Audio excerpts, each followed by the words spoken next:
And welcome back to ScavTalk, everyone. In today's episode, we're going to be discussing a video that Nice Guy put out where he asked 10 questions from Nikita. And one of the specific questions was regarding the armor hit zone boxes coming soon to Escape from Tarkov. Also, in said video, we have another important thing that's caused a little bit of a stir in the community about arena and stash sharing with the EFT main game. So we'll have a little think about that. And after that, Church thinks Flechettes are OP. Shocking. Real. Click now. We'll be discussing my thoughts on that and see what Giga's opinion is as well. And then I guess tangentially related to that, we'll have a broader discussion about armor damage and some of its calculations, which I've been working through a little bit. I haven't come to any solid conclusions yet, but it's kind of the outcome from a recent video that I made. And so I think there's some interesting stuff in there, and definitely some interesting discussionary points that I would like to air before I do any more deep diving. So that's all what we have coming up for you lovely people today. So I guess we jump straight in with Nice Guy and his Q&A, I suppose. I actually feel a bit bad because on stream someone said, "Hey, have you seen the Nice Guy video?" And I just seen on Twitter that Nikita had said Q&A maybe sometime, question mark, and Nice Guy had written something back along the lines of, "Oh, a Q&A, that sounds really good. I'm going to make a video now." And I was like, "Oh, he literally is he just like put together like a 1 minute and a half thing about there's going to be a Nikita Q&A. By the way, Sons of Soon merch. Bye, see you later." Right? And that's kind of what I felt bad because that's kind of what I assumed. And someone was like, no, it's legit questions. And I went to look and it was like 10 minutes long with like an actual, it was a Q&A of its own, but not, it was like with Nikita. So I was like, oh, okay, I completely misread that actually. Like, apologize. Not that he even heard me say it, but apologize from myself to Nolan for discrediting him and assuming that he'd put something out just like news based that we were maybe getting Tarkov TV. And it was actually something legitimate. But I mean, I don't know. Before we delve into the hitboxes specifically, because I think it's the one that I think is probably the biggest. I mean, should we just like whip through? Because I wrote down a very quick line about each one. Yes, just because. Yeah, I thought it was maybe interesting just for maybe people who haven't seen it and helps frame that discussion. So. I mean, this is going to be real short, right? So if you want the details, go and watch his video. It's 10 minutes long. You know Nolan's always very short anyway on the information that he gives. So for 10 minutes, there's quite a lot in there. But the very short answers are, he asked about Lightkeeper. He said it's soon TM. It sounds like they may have got it built, but the timing is off. And they'll release things in the game when they want to release things into the game. So, maybe it's done. I don't really know. But soon TM. Yeah. Then the Streets iteration is still planned for this year. Apparently, and they're just going to do it as soon as they can, supposedly. Then they have some questions about like helicopters and taxiing people from one place to another, which I'd actually kind of forgotten was going to be in the game. But there were certain things about how some of the in-game transport won't necessarily take you to extract; it'll just maybe move you around the map or that kind of thing. Was there also another? Oh yeah, no, that's a bit later. So yeah, then the unconscious state is still being worked on. Fine. The custom hitboxes, which is basically what we're going to be talking about in detail, so I'll leave that for a second. But that's basically the armor hitboxes. The other section of that, which is custom pouches, you can have a rig, and it's just like a set of straps basically, and then you attach pouches to it. Apparently, this is delayed. It sounds kind of delayed permanently. He said there's more important stuff to work on, and that's the other half of what we're going to talk about. But that's not coming. To be honest, I don't think it's that important. So yeah. Machine gun boss and explosives not going to be in the first iteration of Streets. Fine. NPC factions that are coming is secret. Fine. Labs maybe has more than 2 maps connected to it, so we know Factory and Streets will be connected to it, but he inferred that there was maybe more, and that there's going to be new and this is actually kind of interesting because this is a bit more like those sort of challenge free roams that people make, where extracts only take you to certain maps. You can't always go to your hideout. Like I imagine the one that I thought in my head, right? Path to Lighthouse, path to Shoreline. That's like a classic. Yeah. Goes from the map to the other map. You can't go to your stash in between kind of thing. Whereas if you go into a bunker, like 12, 13, or 14 on customs, that will probably take you to the hideout, that kind of thing. So that's kind of interesting. They're going to add radios. You can eavesdrop. They're not going to be like full radios. They're going to simplify it so you don't have to be an expert in whatever you call radio person. I don't. I like literally I've lost the word. But you can eavesdrop and jam and stuff. So it's going to be a simple version of that, which is could be cool. I don't know. And then they talked a little bit about the arena crossover of gear, which we'll talk about in a bit. So I don't know. Yeah, Church, have you got anything else to add to that? I think that's the very brief summary. If I missed anything critical. No, I mean that's kind of it. I mean, I kind of wish that, or I feel like maybe there's a bit of a missed opportunity in Nice Guys content to like have just the raw questions from Nikita. But that's definitely not his content. But I don't know. I think that would might have like I don't know. It'd be interesting to see how a video like that would perform on his channel, like a 30-minute uncut, Discord recording Nikita lights icon lighting up and Nolan's the guy. I don't know. But yeah, I'm glad that custom pouches is delayed because Nikita made it seem like, hey, it's not a big feature, because I also think it's kind of not like the systems we have now does it pretty well. Like it'd be really cool, but it's kind of a cherry on top thing. So Yeah. other than that, I mean, radios, RP, man, let's go, dude. I can like be fully immersed now. My immersion, dude, is gonna be increasing. It'd be kind of fun to be able to maybe talk to like other USECs or something on the map when you like spawn Yeah, in or something, and it's kind of yeah, an extension of VoIP almost, yeah. like try and I make mean, friends, but you're not even next to each other, and then you could get betrayed over radio. I don't know. yeah. I mean, it's cool. I mean, I do feel like it won't be like, hey, is anyone on this channel? And like, no one brought the radio equipment in because there's kind of no point, Everyone's in the team and Discord call, so I feel like it won't be, but it's cool, it could lead to some cool experiences. So No one's bringing the radio because it's putting them over the overweight thresholds. They've got all their special slots completely empty to try and stay right. under, 0.02 of a gram, after which you Oh go my god, overweight. dude. Yeah, exactly. It'd be kind of fun. What I would kind of like with that is if they did some stuff to force you to use them. I don't know how that would work exactly, but maybe make, I don't know, certain extracts we have to call in or something like that, so you could then like Oh listen to the yeah. line, because then you kind of Imagine. need to force people to use it, right? And then people to have to give their location away, because that would be kind of neat. Something like that. I don't That'd know. be Or pretty maybe, yeah, cool. if you call in like airdrops or whatever using thing. I don't know. I'm not sure. I'm just like Yeah, yeah, randomly yeah. brainstorming. Yeah. So yeah, I mean, it was. It does sound kind of neat, but we'll see. We'll see what's coming. It's another funny one of those things. It's just like doesn't seem like a super core feature to me, but it's Right. Like it it it is what it could is. lead to something like really big, like in a more open world environment. Oh, that's true. Perhaps, in a more like persistent game, perhaps, but Mm, yeah. because Rust has like telephones and different, like you can Oh, craft a does it? telephone. Yeah, it's pretty cool. And the different locations have physical telephones, and you can call people, like just ring the telephone, and it's kind of cool. So just like different, people could like call like the trading post, like, hey, Hmm. can you buy me this? I'll do this, or like, hey, I'll pick you up in a taxi and you pay me this. Like, there's kind of cool stuff that can happen like that, but you need a lot That's of like quite fun. supporting content to make it, meaningful, I guess. But Mm. anywho, on to the more interesting part of the video. I think we both agree is the armored hitboxes are coming soon, which we've talked about a little bit before.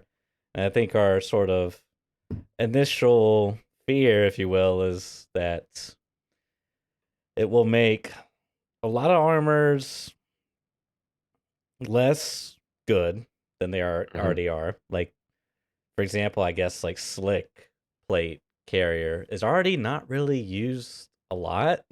Like, I mean, I've Yeah. gotten one from a quest. I don't remember where, but it's kind of just sitting in my stash. I really don't like the idea of dying in 3 shots to, M80, or I don't know if BP can do it.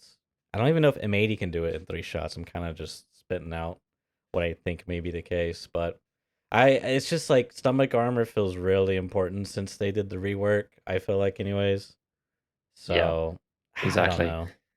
So ever since they did that change where getting your stomach, or getting, I mean, any limb, to be honest, Right, but the right. stomach, obviously, more importantly, just for those who either forgot or don't remember or weren't around when that happened. Previously, when a limb got blacked out and it took damage, that damage propagates through the rest of the body. Obviously, your thorax and your head, if they go to zero, outside of the bleeding thing, if you get shot and it goes to zero, then you die, right? Your legs have a 1 times multiplier. and that splashes damage through to the rest of the body in a percentage as to how much like max HP that limb has. And then the arms are 0.7 and the stomach is 1.5. So shooting somebody in the arms is actually less effective. Shooting someone in the legs is as normal. Shooting someone in the stomach is more effective. And the problem that used to happen, which is why it was a bug, was even other limbs that were blacked used to take damage. Mm-hmm. But then because they were blacked, they didn't take any.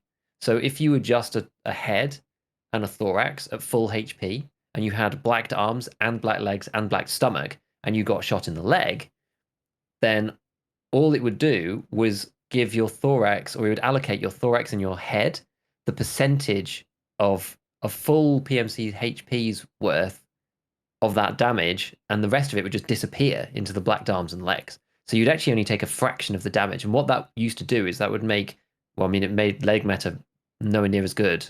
And Right. people were really spongy when they were really, really close to death. Actually, you'd Yeah. hardly take any damage if you really, like, the closer you got to death, the less damage you took from black damage. So it was crazy. Right. So once they changed that, so that now the damage redirects all in, only into the healthy body parts, it dramatically changed the way that shotguns function, for example, and made them a lot more scary. So people used to be able to use slicks and stuff all the time before, not really realizing why, but it just seemed to work. No one really Yeah. questioned it. And then they changed it, and everyone started dying. Yeah. Because yeah, you get shot in the stomach, as you're saying, you get shot in the stomach a couple of times, it really starts to ramp up, right? Like you get your stomach blacked out with an M80, the next round is going to do 120 damage to your PMC. And we're talking big chunks now. We're talking 25% of your health disappearing in one go, more than in fact. So you die very, very quickly, even to big rounds, but they're single shot. But you imagine getting shot with Magnum Buck, like you can just instantly die. Yeah. Like it's pretty insane. So yeah, so I guess that's the what were we talking about exactly at the beginning? Oh yeah, because of the changes. Yeah, we were talking about how some of the armor will potentially not be really used, and the slicks are already any of those armors that are really so it's basically a combination of two things. Perfect storm, right? It's like A is really expensive, and B only protect the thorax. Like thorax only is fine so long as you're not like heartbroken when somebody magnum bucks you, right? It's like the MMAC. I've been using them just because they've been coming out of the moonshine. I'm not going to sell them, so I just use them on various runs, and like don't use them in factory, but I use them outside on shoreline or in customs or whatever, and it's okay. They're all right, but they don't cost 300k as well, so it's like that's kind of all right. Because back in the day, I mean, it is still kind of a thing, I suppose. It is still kind of a thing, but people always used to say like, you only ever want thorax protection, because the stomach can get blacked out, and then you can repair it, and that's fine. But if you take stomach damage when you've got thorax and stomach armor, the thorax shots are more deadly because you might die from a thorax shot because of the shared hitboxes, which used to kind of suck. But that argument now, because the stomach thing is so crazy, it's still relevant for arms. It's still relevant for arms because you still get 0.7 from arms. So it's actually better to have your arm blacked, bizarrely, and you don't want to take the thorax damage. So the arms armor is always bad unless it's got mega durability, in which case then it doesn't matter as much. Well, it was still strong before, because we used to always jokingly say the best armor is your arms, because it's like you never want, like previously you never wanted to wear arm armor because that was like free. You could just negate free damage. If they blacked your arm, you would just negate damage. And whereas now it's like, it's still kind of true, but I do feel like there is some more, maybe nuance now. Yeah, a little bit more nuance. That's a good way of putting it. Yeah. Yeah, and because that's for me, I think that the big armor is like I said this in my guide the other day. I think that the Redoute T5 and the Zabralo are actually good because actually good, they take so many shots. You don't sacrifice that much on the thorax. Like what you don't want to happen is somebody to shoot you 2 times or 3 times in the arm and then just one shot you in the chest. That's what you don't want to happen. But that doesn't happen with the big ones, and that's why the armor like the Osprey sucks. Because it's like low durability and its arms and no stomach. Like, oh no, like it's the worst. I really wish I had stomach. Some people I know, like Tig, swears by the one that's class 5 with arms armor and thorax only. I don't know, dude. I really don't like having stomach protected. I think like maybe if you're cracked, and maybe if you're like a top level player and you're like an FPS god, that you are winning more fights because you don't get blacked arms. See that? Whereas more often I'm just going like eyes closed, left mouse click down, you know? Well, that's the thing I do wonder is I don't know the science behind it, but what I think happens is when you get hit, because sometimes I'll get hit, but not realize until after the firefight's over and I won, and I check and I see I've taken a little bit of thorax damage, and my armor's like hit by like went from 40 points to 31 points or something. But I never like felt that, right? Yeah. Whereas like if you get hit and you don't have armor, you get like the blurry screen, your gun goes all over the place. What I'm wondering is if you have armors and you get hit in the arm, do you not get any like visual, blur, shake? In other words, it's like, is it maybe more advantageous for people to do trades like that and like these like, right side peek where they can only see your arms and your thorax? And I don't know. That's just kind of something I would like to test now that we're talking about it. But yeah, that's interesting. That's interesting. I don't know. I don't know actually. But yeah, no, that's that'd be cool to look at. But yeah, like circling right back to the beginning of what we were saying. So the reason why this hitbox thing is going to really change it up, and the reason why Church brought up the slick in the first place, I presume, is because the slick is one of the very smallest pieces of armor. I mean, I know that I've had lots of comments, lots of discussions with people in the comments about various things about armor, about which ones have which plates, and even on the armors that look quite big, like most of it's just kind of soft armor, so it's like pack a level, just Kevlar or aramid or something in all of the filler areas. So even though it looks big, it may not be. It's only hard like class 6, class 5 plates in certain areas, and they're those like proper ones that you see. I think those are like the American style plates anyway, that you have the like very specific sizing, whatever. I don't know if it's the same with the Russian ones, because a lot of those seem to be kind of like inbuilt, especially with like some of the ceramic ones. But I'm not an expert. I'm honestly not an expert on armor. But anyway, the slick is the most obvious example because the frame or whatever, the container, whatever you would call it, is so small, and you can it's basically just the plate, and that's it, and then some straps.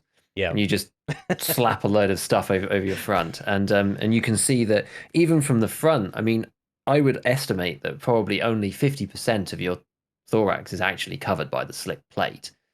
And that's even just from the front, right? So from the side, there's nothing at all. You're just gonna get shot, right? It's just your bare like rib cage. Yeah. So someone turns up and just uses a shotgun or whatever, and you just so happen to be turned to the side, you go and die, right? And there's that, and that'll be it. And so I think the first implication of that is that a lot of the armor will just not be very good anymore. And it'll be much cheaper. But I do think one of the biggest changes, right, because we always think of armor, and especially people who are gamers first, like me, and I presume you as well. We think of the armors as kind of like their own individual piece, whereas that's not going to be how it is. Because I still think in that frame of mind now because of Tarkov, and it's just everything that I've known up until this point. Whereas we're going to have these kind of frames to put the armor in, and then the plates are going to be what's going to be doing the absorption or whatever. And so you can like choose where the plates go and how much you're going to put in, and that kind of thing. So you're kind of saying it's not going to be that. I don't think they'll be expensive anymore because you're not going to buy them like preset like they are now. Is all I mean. So are you saying they're going to be customizable? I'm a little confused on what you're saying. Yeah. So if say they put the kind of hitboxes in and left the system as it is now, all the armors like the slick would just tank like crazy. Yeah. On price, like no one will buy them anymore. Yeah, and that'll be it. But whereas when they change the system, I don't think the slick plate carrier class 6 like object, I don't think that's going to exist anymore. I think it's going to be a slick plate carrier for however like 15k rubles or something, and then that can fit one plate at the front and one plate at the back, and then you buy the 2 plates, and maybe they're 30k each for like 2 class 5s or something. I don't know, because armor's going to be worth nowhere near as much. Yeah, I just don't think anyone's going to be. It's like you have the slick plate rig, if you will, but you can, slick carrier, and then you can put different plates in there of different material types and armor classes, if you will. Yeah, exactly. And then like some of these rigs 5 or class 6, whatever you want. Yeah, and you choose the plates. You choose like 4 plates, 5, 6s, whatever, with different durabilities, I guess, as well. Yeah. I would assume that this is the way it's going to be done. I don't know. Not all armor will be plate carriers, that someone said in chat, but I think that's also true. So some of it will be inbuilt. So something like the, Right. as I said, the Russian ones, which are ceramic, I think they're all kind of sewn Mm-hmm. in together. So you're not going to be able to interchange plates there. They just kind of come as Yeah. they are, which is fair. I think that's going to be the case. And then some of them are going to have, as I said, like class 2, maybe around the rib area, and then it will be class 4 at the front and back or whatever. So Yeah, I think we'll it's have to going to see. depend, which is kind of interesting. That is kind of it. I mean, dude, that's gonna make things so much more complicated. Like, just take the rack rig, for example, the 6B43 or what? 6B3TM. Thank you. The rat rig. You know what I'm talking about. I know. Like maybe the front and the back are class 4, but like the sides is like class 1 or class 2 made of aramid or something, you know? And how does that work with repairing? Does it repair everything equally? Oh, Like, what's the durability for each of these individual different yeah. classes and armor types? Like, it's gonna make things way more complicated. Which Yes. is kind of like the quote unquote issue I see with this is it makes things like yes, it increases depth, but also makes things more what's the word I'm looking for? Are you looking for the word Complicated. random? Because No. that's the problem that I have. That's kind of what I'm getting at because what's gonna feel like is damn, he just hit the gap in between my body armor and I just got one tapped. And it's like I mean, yes, this is the thing is like you know, to be fair, there's not a lot of bullets, especially now with the ballistic system, that can like one tap does 85 damage and above. I mean, I can't really think of one besides like shotgun slugs. AS23.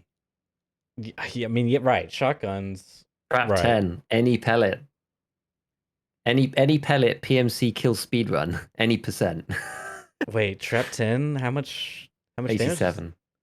Yeah, but you gotta be close, right? Because of You do have the to be really close. yeah, But it's going to just one shot everyone in the thorax. I Oh my know. But god. No.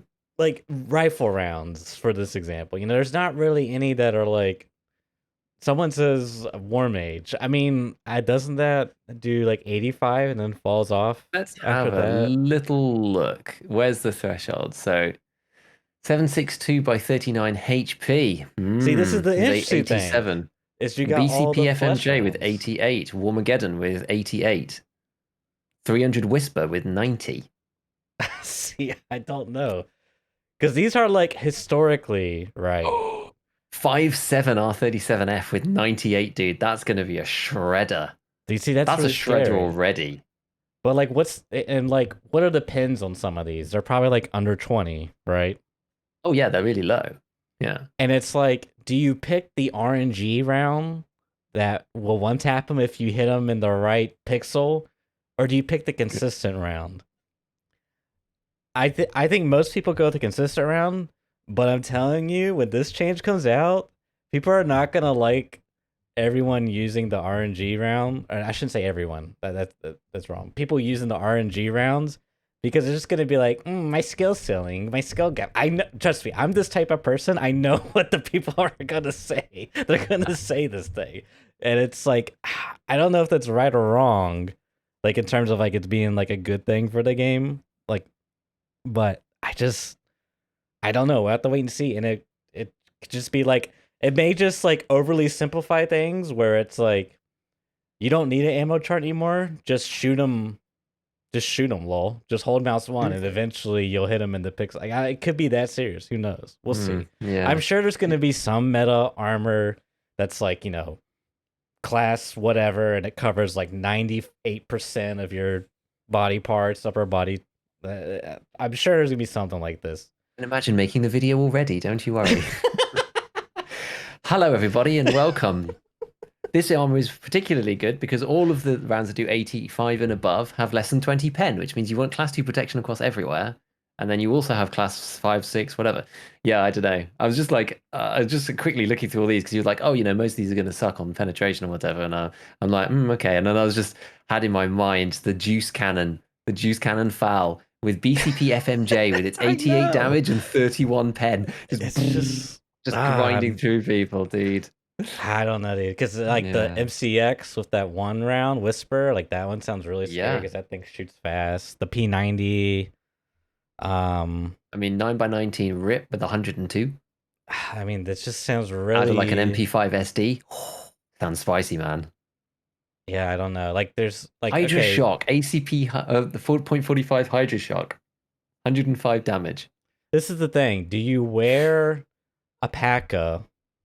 Let's just assume for a second that P.A.K.A. covers the majority of your body, like your upper torso and your lower stomach, back, sides, all around.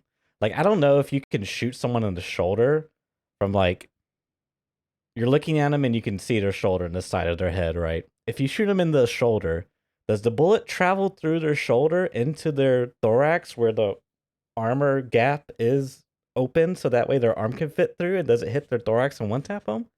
Is I that how don't that know. works? I don't know. But anyways, that aside, let's just assume P.A.K.A. is like the god to your armor, because it stops 98% of RNG bullets hitting your thorax and one tapping you from high flesh rounds. Do you pick the P.A.K.A. armor that can only stop class 2 and lose to all the guys running good ammo, right? Like historically good ammo, let's say stuff that can pin to class 4, like BP or M80, M62, whatever. Versus, do you wear the class 4 armor that's considered good armor historically that can stop those rounds on average ish? Maybe not BP, but whatever. But you die to the guy running T46 FMJ3 or whatever random ammo that's in 9x19 or 9x18 or whatever that does 87 damage that hits you in that one spot that's not covered. I don't. It's just gonna make it so much more like it doesn't matter what you wear. It doesn't matter what you shoot. Just Because it's going to depend on like when the ammo becomes unlocked, what people are using. It's like it's a circular thing, right? It's like it depends on the player base, which then is going to feed back into itself in like a recursive loop of me making endless videos. It's like, yes, more content. Everyone needs to run the P.A.K.A. Oh, now everyone's running the P.A.K.A. Now you need to run this. Now everyone's running this ammo. Now you need to run the class 4 to infinity. Deep Space made a good point in chat actually. He said an issue with the armor hitboxes is that instead of regional protection, is that armors are designed to protect your vitals, not regions of your body. Now, I am not aware, because that's a very fair point. Yep.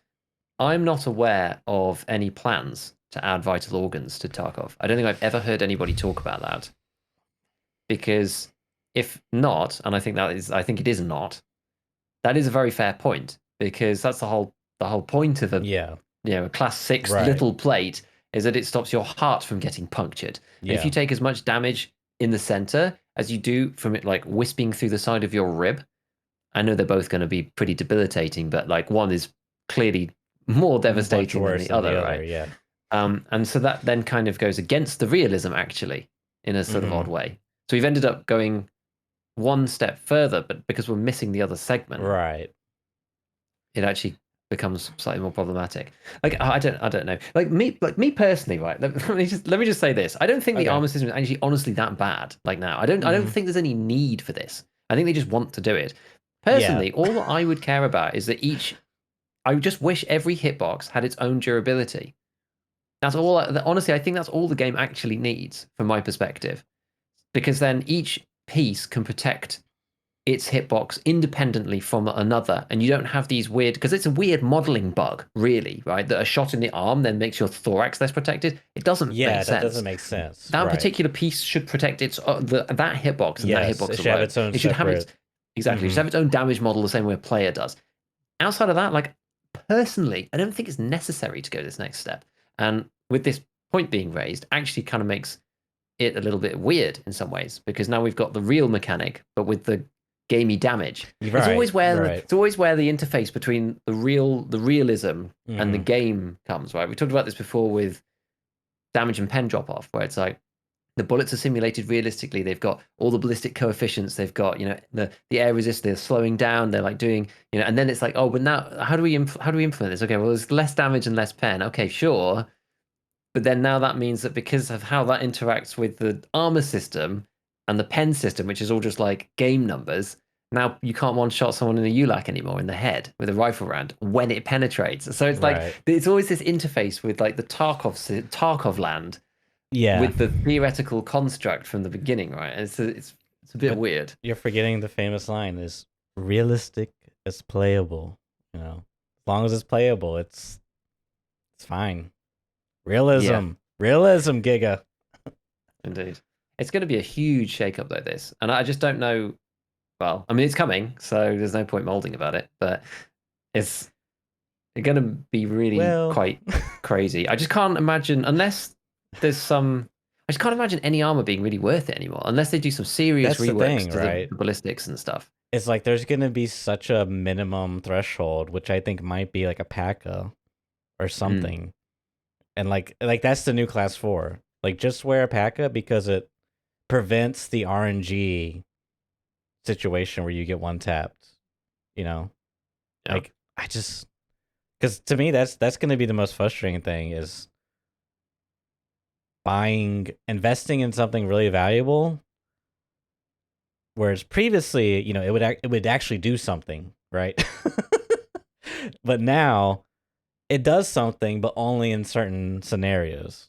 yeah, And I want something that's going to be consistent in a game where when I get punished, I'm going to lose content in the game that I've worked for and earned. You know what I mean? I just like yeah. It just doesn't feel like I can just feel the meta degrading mhm. into two people pumping like Magnum Buck at each other from 20 meters, and whoever manages to get the two lucky pellets first wins. Yeah. I I mean, can just dude, see that kind of happening. this like leads me into Flechette, but I don't want to go there yet because I don't think we're ready for that. But it's just like that's where I think the beauty of something like Flechette would shine. I mean, maybe not Flechette so much because its damage is kind of low, but it's like you get the best of both worlds. You get overall 200 damage, and you also have you can go straight through class 3. Well, 31, yeah, Yeah, you can go pretty straight through much. class 3. 28 Um, is the 50-50 threshold. and then you can I love how you know the exact value. And then you can go so you get, like I said, you get the best of damage. 200 is really high over eight pellets, but then you also get class 3 pin, and then you also get high armor damage, so you destroy their armor. So it's like you oh, and it's like it's in buckshot, so it's like your accuracy, you don't have to be precisely accurate, you Just know. click in their general direction. And there and then there's like a chance 4 of your pellets could hit him in the pixel spots. Like you just do like your overall average effective damage is really good compared to like a single shot, high round, low pin bullet. I don't know. It doesn't seem that good. Yeah, yeah. I don't know. We'll have to see. Yeah, I mean, yeah. Well, we'll come on to Flechette in a bit. Yeah. Um, no, I don't know, man. I don't know. It's going to take a lot of reworking, I think, to get it to function Yeah, in a no, I way that agree. actually makes sense. I'm just trying to imagine what they're going to do because, I mean, these items, these slick items or whatever, are just going to have to disappear, surely. And all we're going to They're have gonna have is to make them cheaper. or they're just Well, not they going to don't exist. We're going to have have the to. carrier. We're going to have the carrier and then just plates that we can buy, and except for some of the armors that are already kind of inbuilt. Maybe you'll be able to buy them, and they'll be the items as they are, but like moddable or something. So maybe the slick plate carrier plus the class 6 plate will still exist from Ragman or something. But you could Sure. take the plate out and put it in and put class 5 in or whatever. Yeah. I guess that sort of makes sense. Well, this It's would like now like it's one unit, but you could take them out, I guess. this does raise an interesting question too, because I wondered when they added. I got really excited when they added the armor repair kit, and it was like a bag with plates in it. And the picture, I was Mm. like, oh my god, can we take this in a raid and like repair our armor mid raid? And so I wonder if in the future you can do the Call of Duty hot swap plates, you know, where you take your slick and you brought in a class 4 plate and you got a backup, or you brought in a class 6 plate and you got a backup class 4 in your backpack. Whatever. I mean, that would be cool to be able to like, if assuming you don't get shot in the unprotected spots and instantly die. I mean, it just comes back to your point, or the point that what was his name that brought up in chat? I want to get his name.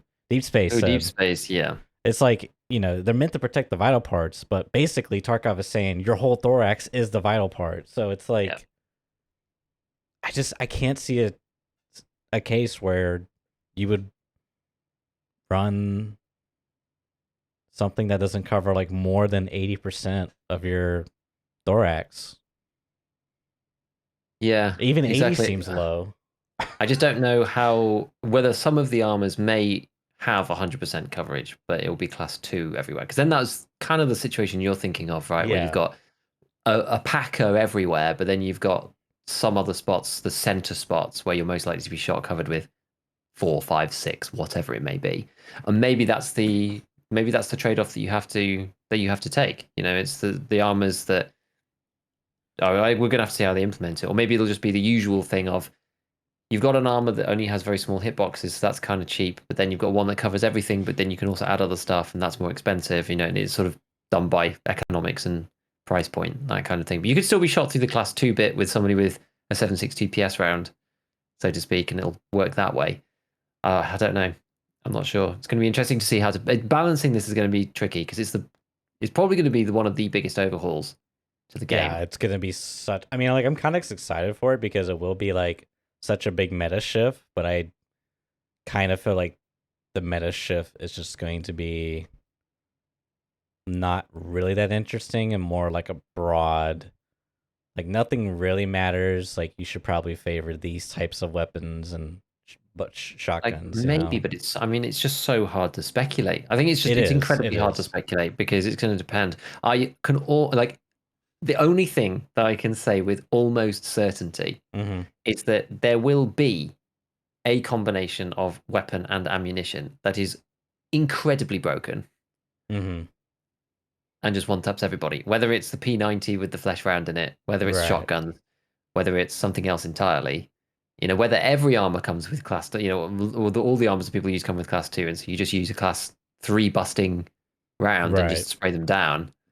You know, like you TCPW. use or like just match FMJ out of a UMP, and the UMP meta continues. Like I don't know. There's lots of ways that it could go, but it's not going to be perfect. There's no way it will be perfectly balanced to begin with. There's absolutely no way, and they need to actively tweak it. They cannot just leave it for a whole wipe. Oh my god, dude! Because the ballistics have been the same for ages. Yeah, like I don't think they've ever changed it really, right? Because originally they used to have only a couple of armors.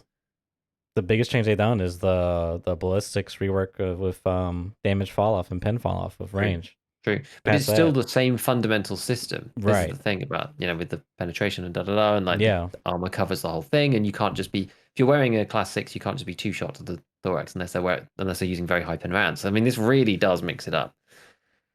One thing I want to ask you about this is how does fragmentation play into this? I don't really know much about fragmentation. I mean, I know that anything below 20 pin fragmentation doesn't work. It's like a built-in bug, I guess, but bug feature. Yeah, it's weird stuff. But anything above 20 pin, roughly, I think fragmentation does work. And fragmentation is just a chance to apply a crit, essentially, which is a 1.5 modifier. So you're rounded does 60 damage, now does 90 damage.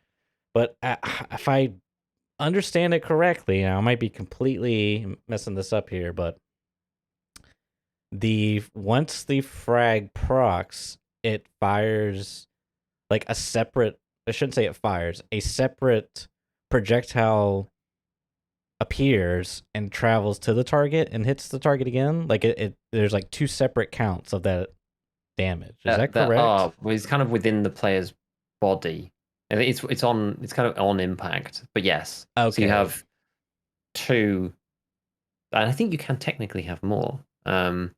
Yeah, that's what I thought as well. But they all sum up as far as I've spoken to the people who actually know about this stuff. I think you can have more than 2, but the total damage sums up to 1.5 times. So there are some complicated situations where something can penetrate and fragment and then maybe go out and hit another body part or something. But like normally, because it's such a small chance, you just say it's 1.5 times.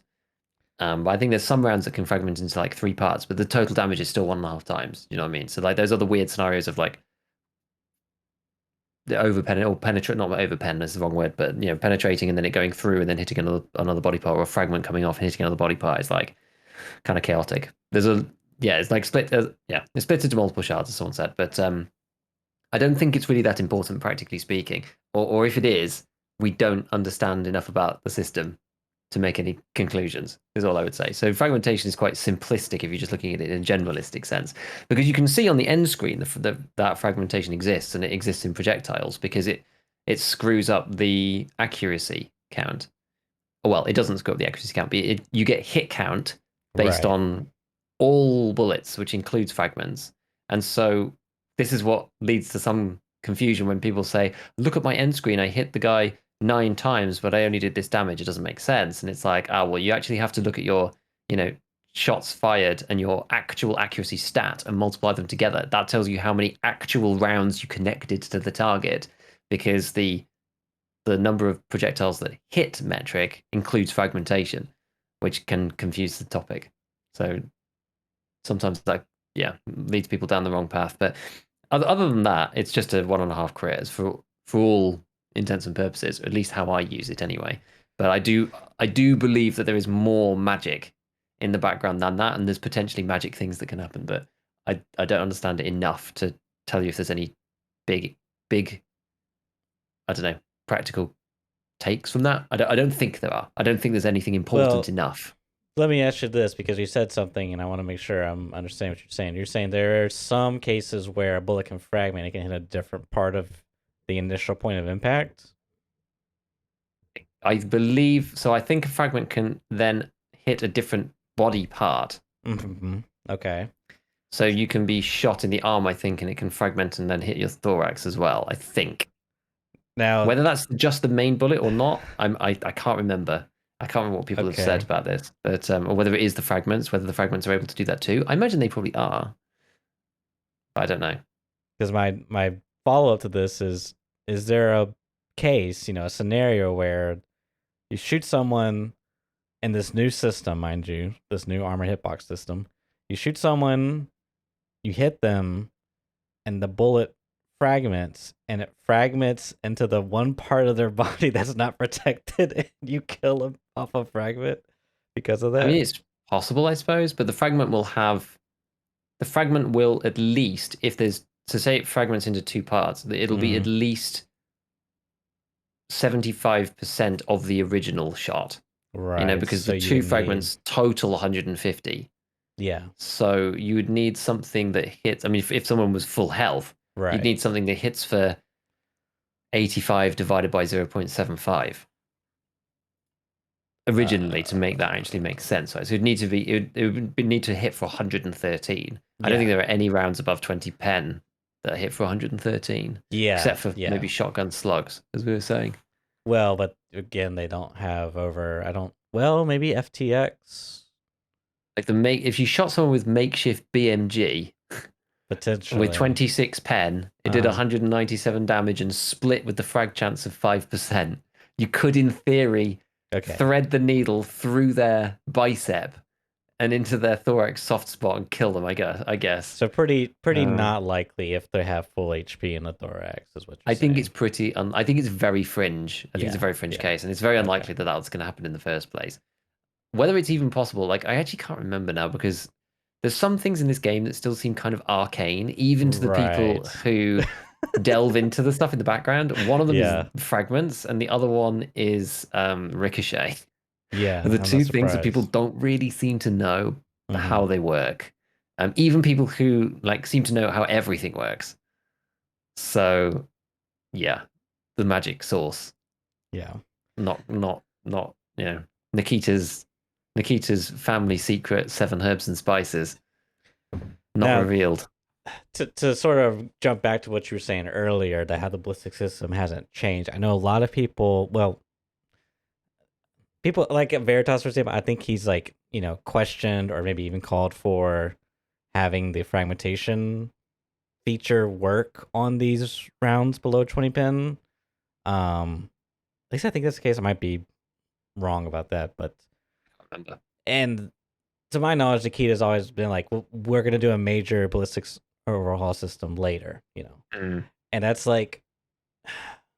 how does the future? We got the armor hitbox zone, maybe we got the fragmentation of the round on a 20 pin, because like in theory, right, like rip ammo, and I think maybe the 9mm, but definitely the shotgun slug. If fragmentation worked, which it has 100% chance, but it doesn't proc, you would be able to one tap people with it in the stomach or legs, right? If I remember the damage values correctly. So 9x19 rip is 102 damage base with 100% frag chance, and then the shotgun rip It's where's that? 200. It's quite high. 265 damage. Yeah. I think you probably would one shot someone in the stomach with it.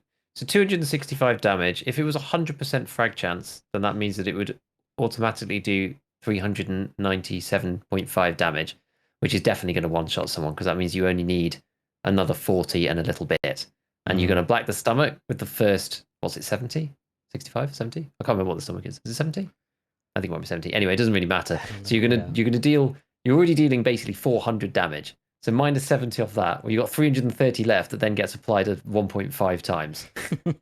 So yeah, it's pretty nuts. So you're gonna end up dealing like that plus the 70 back. It's like 565 if you shoot someone in the stomach with a rip slug. Pretty brutal stuff. Pretty brutal. But that's weird, right? Because 100% fragmentation. Like, what's even the point? You may as well not make it fragment. Just change the damage It value. might not even. Yeah, exactly. Yeah, it doesn't really make any sense. Yeah. I mean, I guess whatever. Anyways, yeah, I just thought that was interesting because, it's just, it's almost like, you just have to like huff the coping and be like, they got it all figured out. It's gonna all come together, and maybe it will, but it just, I don't know. It's like they're winging it, and that's fine. It's fine to wing it. I mean, gosh, what do you think we do on here? I'm winging it right now, baby.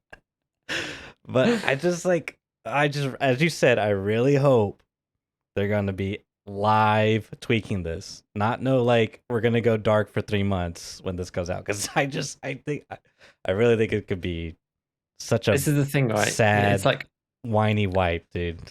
I just hope that they've learned their lessons and they don't go, it was tested on ETS for 3 months with 5 people who spent 3 minutes a week on it, right? And then it comes to the live game and they're like, well, it was tested on ETS, so what are you complaining about? And it's like, ETS isn't a good way to get your stuff tested. It isn't. It really isn't. And the real test is in live. ETS should be making sure that things function, and then balance needs to be done live. There's no way that you can get balance done in ETS because ETS is kind of stupid. You have such a small sample as well of ETS. And it's like it's not like things are, it's just a bad thing. Right? Not People a real don't really representation play of real, for sure. And people don't play, like, they're surely not playing the raids the same way. Like, it doesn't matter, right? It's not their actual account. So when I play ETS, I'm getting all the loot and all the gear. I'm getting max traders by the end of the ETS test. Dude, can you imagine camping Emacom in ETS? That'd be so funny. So toxic, dude. That would be so toxic. Imagine, dude. Oh my god. Yeah. Oh man. It's great. So good. So good. So yeah, and that's that. I think that's probably covered it. I mean, that's as much speculation as I'm able to do with the information we have on how it might work. We'll see, what man. The problems might be. We'll see. I mean, it's going to be interesting. It's going to give me something to talk about at least. So there's that. Something new, Something new. As I said, I don't think it's necessarily necessary, but it's coming and they want it there. So we're just going to have to adapt and get good. Otherwise it's a skill issue. Speaking of skill issues, I got shot through the tiny crack in the plate. Skill issue. No. Gonna happen. Yeah. Speaking of skill issues, Arena, the Arena chat from the community. Relatively big topic on Twitter, actually. Yeah, surprisingly. This came from Nice Guy's 10 questions of Nikita QA as well, where he asked about, oh man, I'm not gonna be able to get the context 100% accurately, but he's asking Nikita about what limited, we know there's some type of limited stat sharing between the main game and the arena game, like what that's gonna look like. Nikita again didn't really say anything specific, but it just sort of like, I guess people were really concerned about this idea of like the main, like you going into arena, getting a bunch of good gear, and then going back to your main game, Tarkov, week one, you're rocking around customs with a Zabralo and Alton and you know, Yeah. whatever your poison is for your gun, and it's just, yeah. So that was kind of a bit of a debacle there. I mean, it seems like Nikita, or sorry, Nice Guy did a follow up video where he tried to clarify where Nikita spoke, and I think he played like the recording, I guess, because I guess maybe they were like in a call together, or maybe Nikita recorded his answers and sent it to them. I don't know how that looks, but I think the latter. yeah, I could see that. I could see that. So, yeah, it's. I think like what Nice Guy was saying. Feel free to jump in here, Giga. Is that it's sort of a limited, like I think Nikita said, it's limited as to what you can, like there are restrictions, but he never really specifically said what that is. Yeah, exactly. We don't have any specifics. I mean, I think the reason why it became quite high profile was because Nice Guy put his video out, but Mhm. you know, he skimmed over it in the way that he does and didn't. I think people picked up on the way that maybe he'd worded it or something, and that Sure. it just, I think it got blown up a little bit out of proportion. Yeah. To be honest with you, and I think a few people heard about it, and I think especially because like Landmark tweeted about it, a lot of people, they caught a lot of attention really quickly. Oh, that's And true. I do remember that. Yeah. yeah, and then I think Nolan came back and said, okay, well look, I forgot to add in the bit where he said, look, there's going to be restrictions on what you need to do, and Nikita did say that to him in the audio recording when you actually listen to it back. But I think the crux of it is that yeah, you will be able to swap some gear back and forth, but we really have no idea, right, exactly on how that's going to be. He said, of course, with restrictions. So he's not just going to allow, the ulting gamers Yeah. to be let loose within week one, and that Surely. beats the new meta strategy that you can just play arena for a bit and take the gear Yeah. across.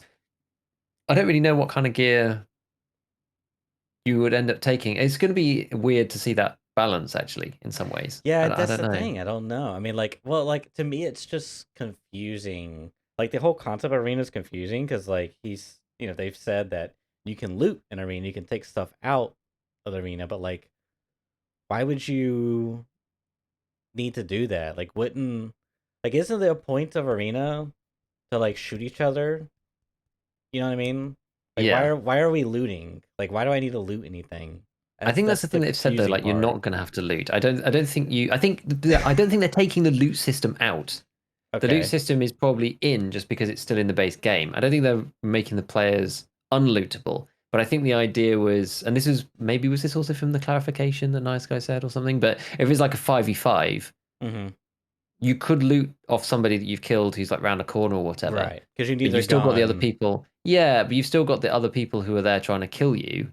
And as soon as you kill the last person, the round's over. So there's not like any looting time or anything. So it really restricts the amount. It's not like in EFT normally where the massive firefight, a 3v3, and then there's like two dudes left. One of the players died, and then they spend the next 15 minutes min-maxing every last slot and putting all of their friends' stuff in the bush, right? It's not going to be the same because as soon as the fight's over, it's just the end. So maybe you pick up someone's gun because you've run out of ammo and you just need something else, or they're in a safe place. You just managed to grab their stuff. I can almost imagine a metaforming. Can you imagine this? You get like a metaforming of 5v5. If you win like a landslide victory, just like keep the last guy alive, like pinned down and alive in the corner. Like don't kill him. Well, Just you just literally enough think. so while we can like loot all his But friends. see, that's the thing, right? It doesn't really make sense to have like looting. Yeah, I get all that, but like it wouldn't make sense to like extract with the loot per se. Like there really shouldn't be a reason to have loot extraction because presumably, like, how do you even get gear to play the arena? Like, what do you do? How do you get money? You have to, Yeah, I don't know. yeah, like you can't, like it wouldn't make sense to go in the arena, loot the golden pocket watch, and bring it back to Prapor, turn it in to get 5,000 rubles, so you can be like, so you can run a AK and then work like you. They're gonna like give you probably stuff to pick from, and you're probably gonna like unlock stuff based Yeah. off whatever doing something. But like I just can't see like you actually looting something, taking it back into your stash, like your arena stash, and then going back into arena with that gear.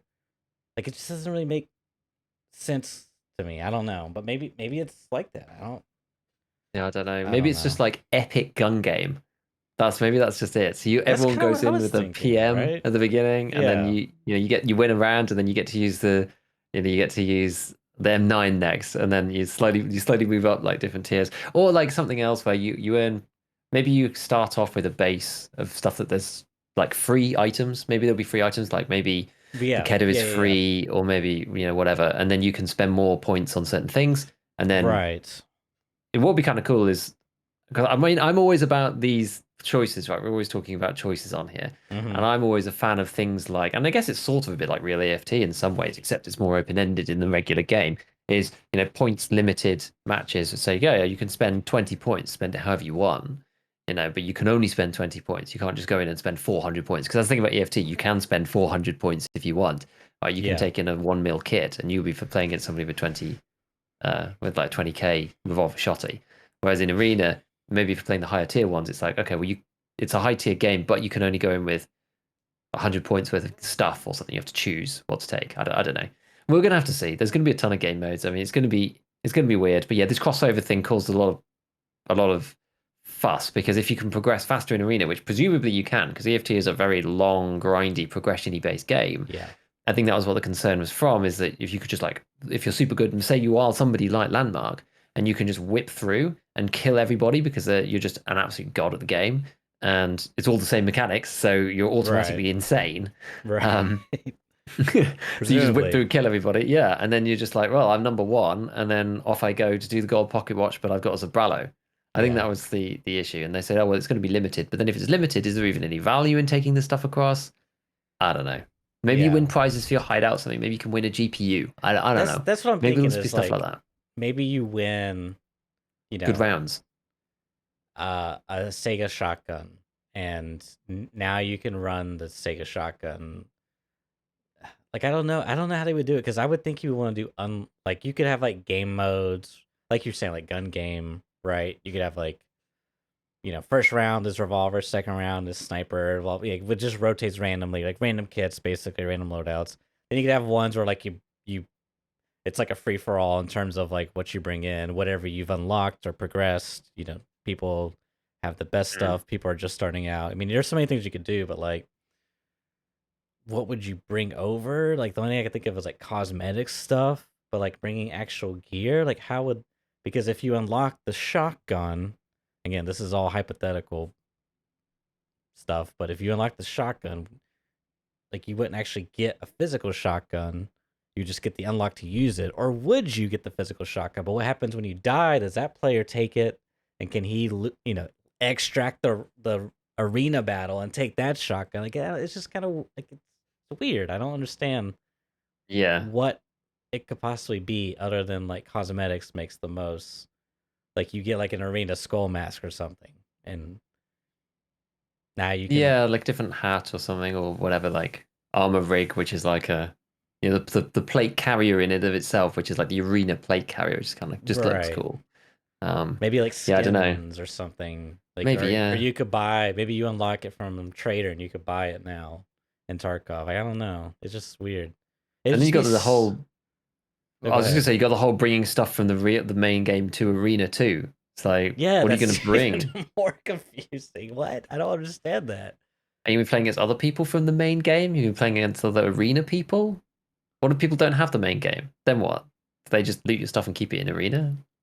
I don't Oh know. my god, it's so weird.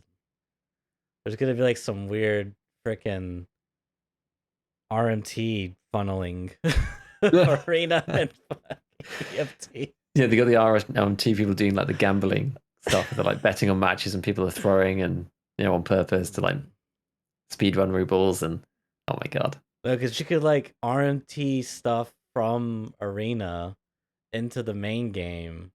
I just don't know. I have no idea how it's gonna work. They got some Yeah, idea. It's just weird. It's weird. So it is weird. So yeah, that caused a bit of a stir. That caused a bit of a yeah, stir, but I think it's overblown. I think it sounds very limited. Nikita's obviously aware of the problem. Has said, yeah, there's a limited crossover. It's restricted. yeah, You won't just be able to bring in whatever you like We'll see. We'll see. There's so many questions. So many questions. Not enough I answers. know. And when we'll play the first iteration. Well, when will that be? Didn't they say September? Did they say September? Dude, I can't remember what they said. Don't remember. I don't remember. Sorry. Did they say 3 months or so? Maybe they said 3 months. When was it? When did we have that? That Arena talk. teaser. That was probably only. That was not that long ago. Wasn't that It was long in ago? July, was it? I mean, to be fair, they showed some screenshots. Maybe October. On Twitter this week, I think. Oh yeah, that's and true. One of them was like a stadium that had like idea banners and stuff on the seats, which was pretty cool. So I mean, so far we could see like 2 maps. In theory, we'll see, man. Yeah, well, and maybe 3, I guess, because the original trailer has 2. Because it's got both that's the air. right. That's right. Yeah. It's got the airport thing and the shopping center. So yeah, we could have like 3 even. Actually, yeah. So we'll see. But yeah, so maybe if it was 3 months, then maybe it's October or something like that. Yeah. But dude, it's a little bit off topic, but if they could pull this stuff off, this is gonna be a big year for Tarkov because you got Arena, you got the streets, which they're still hoping end of this year. We'll see. Mm-hmm. Lightkeeper is soon. TM. I don't know what that means. We're probably not gonna get the taxi thing, and probably not the boss for streets like the BTR and things like that. I don't know. These are some pretty big things. I mean, I don't know how soon armored hitboxes are coming. I mean, that's been in talks for like what, well over a year, I want to say. Yeah, that one he said probably not the next patch, but as soon as possible. I mean, we'll which see. Sounds like the patch after that. yeah. And whether he means big patch or white patch, I don't really know. Maybe it will come with the streets first iteration. Maybe it'll be in December. I don't know, because I'm expecting a Lighthouse expansion with the well, not expansion, but Lighthouse upgrade with Lightkeeper to be like a patch of some kind. I am an too. Intermediary non-wipe, yeah. I feel cheated, like cucked, with the Lightkeeper. Yeah, like Lightkeeper cucked you. Yeah, he did all these shenanigans, right? They were like building it up, and then he never came, and then he's been shelved, and it was like all this hype, and then now it's just like, well, you got the islands, which is like, I mean, it's cool. There's a lot of loot out there, but like that was the whole thing. Was like on the top side of the map, you had the rogues. That was like a really interesting place, and on the bottom side, you had the Lightkeeper, and that was supposed to be like this really cool map flow thing, but it's just now, anyways. So yeah, I feel really cucked that we haven't gotten Lightkeeper, dude. Yeah, we'll see. I don't want him to appear until they've done a rework of the optimization of the map, personally, because I played it a little bit the other day, and it still sucks. Like, it's really painful. Playing the other maps is fine for me, but Lighthouse does not run well. It does not. Especially when you're streaming or recording, it does not run. Like it runs okay when I'm not doing those things, but if I'm like trying to share my screen on Discord or recording or streaming, it's just puke emoji. It's really, really disgusting. Like it's barely passable without doing that stuff, but with doing that stuff. How do you record your screen? What GPU do you have? I forget. OBS I use. I have a 3070. You have a 3070? No, yeah. Okay. But you're using MVenc, right? Presumably, you must be. Yeah.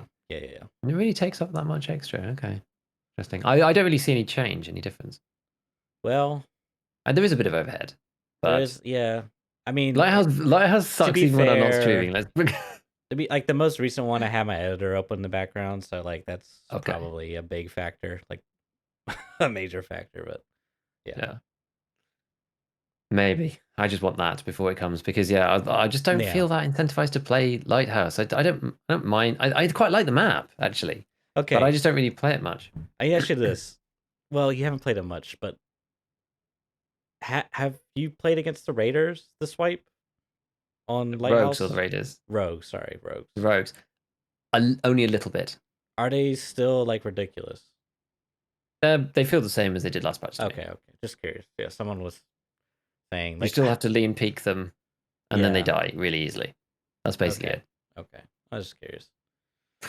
Friend of mine was like we were playing earlier today and we ran into like Sanitar and like this is like the second time it happened and they were just kind of like not lasering us. They were like the guards would just like run away. Like a previous day, I was able to left side peek a guard twice, and he didn't really like laser beam me, which was surprising. But he was saying they felt like they changed AI and that even like the rogues are less stuff. But like I don't Thing play is, Lighthouse, there so are a lot less of them, so they changed the number because yeah, now that it's accessible up there or whatever, it's like they're just nowhere near as many.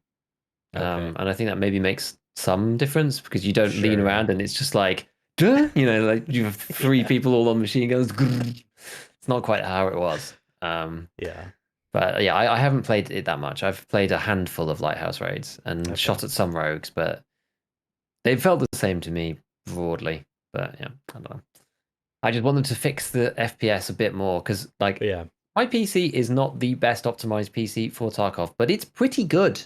As far hmm as gaming PCs go, it's not a bad machine. And all the other maps run fine. Reserve also sucked when it came out. Like, please just make the optimizations necessary. That having less rogues probably helps, actually.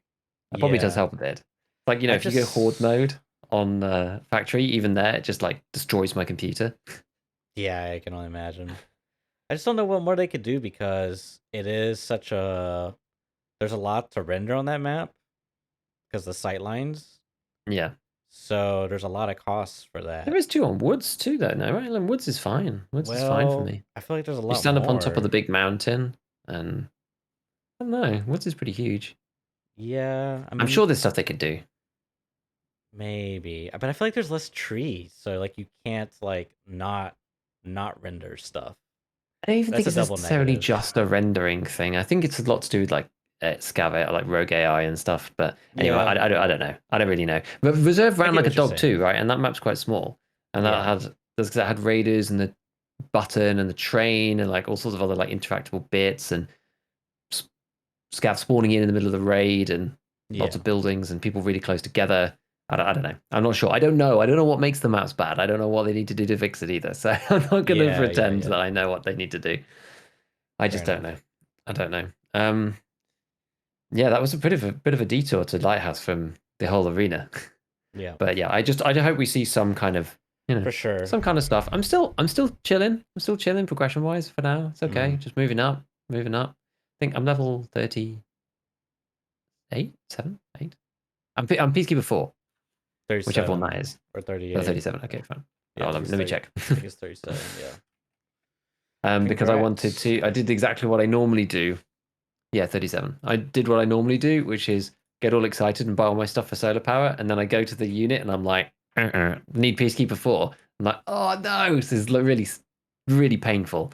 So I'm like, oh god, let's grind all the good quests to try and get it. I mean, I've actually been a lot better at keeping on pushing with the quests. Like normally when I get to around this level, I really pull off a bit off the gas, and like level 34 to level 42 for me is normally a real grind. Hmm. But with being able to play a little bit more and also just I don't know, just putting my foot down on them and going, right, we're just going to go and do this. And I think it's just I don't know, just the desire and the incentive to just press on this stuff. And I also just like not be afraid to just run like dumb kits. Like I used to either do like really super budget stupid kits to go and do the quest things, or I'd do them properly.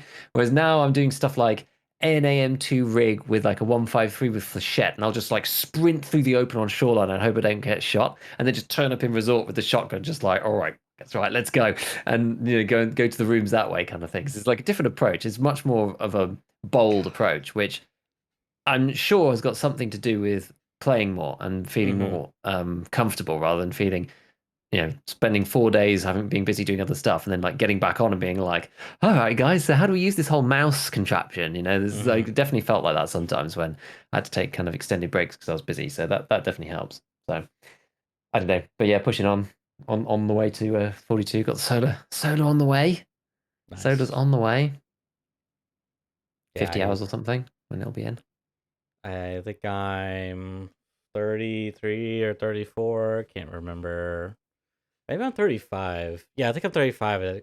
Yeah, 35. So I'm really trying to get 36, so I can do impact grenade barters, so I can do grenadier in like a reasonable time frame. I mean, so think of quests, right? You just what's the least painful way I can do this so I can get the sweet juicy reward? I mean, that's just like that's all it is. And I was really getting frustrated with the Punisher part 4, or is it 5? The one where you got to wear What was the P.A.K.A. annoying one? Oh, but 5 is the Packer one. Yeah. Yeah, I was getting really annoyed with that one, dude. Really? Why? You have to wear a P.A.K.A. and a rat rig. I think it's probably the easiest. I think it's probably the easiest Punisher of all of them, in my personal opinion. Okay, how so? I just do it on factory because it's one of the ones that you can still do on factory. That's what I did, and it okay, and it that's the fastest way to do it. It's just like that's the thing. It's like I have to go factory. I don't know. It's just annoying. The quests just started annoying, man. I was getting really pissed off, dude, because I was just like sometimes I'd be able to kill one guy because I caught him off guard on like Shoreline. I was trying to stack quests, but his buddy would just instantly kill me because I have a pack on, you know. Yeah. And you go factory, and this is probably what I'm gonna lead into is Flechettes. You go into factory, and everyone and their mother's running Flechettes or a pistol, or they're still doing startup. And Flechettes just kind of feel like, fuck you and your armor, you're just gonna die eventually. Like, dude, it's insane how fast the 153 can shoot. I was having a bad day, so I was getting really frustrated a lot of things, but I ended up so yeah, eventually I caved in on like went factory with 153 and Flechettes.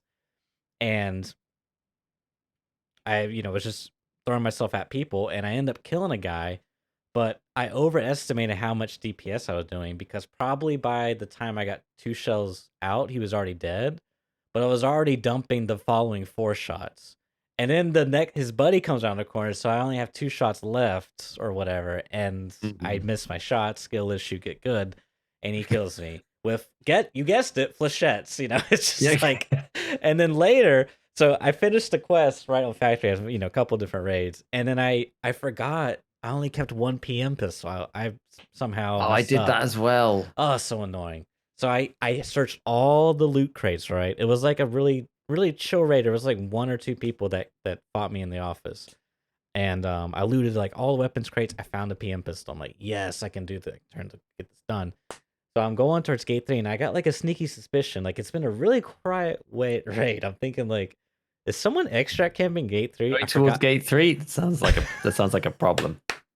I forgot my factory key. So I was skill issue again. But I heard shots in the distance towards the new area, the expansion. So I'm thinking, you know what? I was like, okay, I felt safer, So I go in, I come around the corner, I check the left side. First I peek down the hallway, nothing's there. I check the left side, nothing there. I go around the blue dumpster, and there's 2 PMCs prone with Flechettes, and they just melt me to shreds. And mind you, I ditched my P.A.K.A.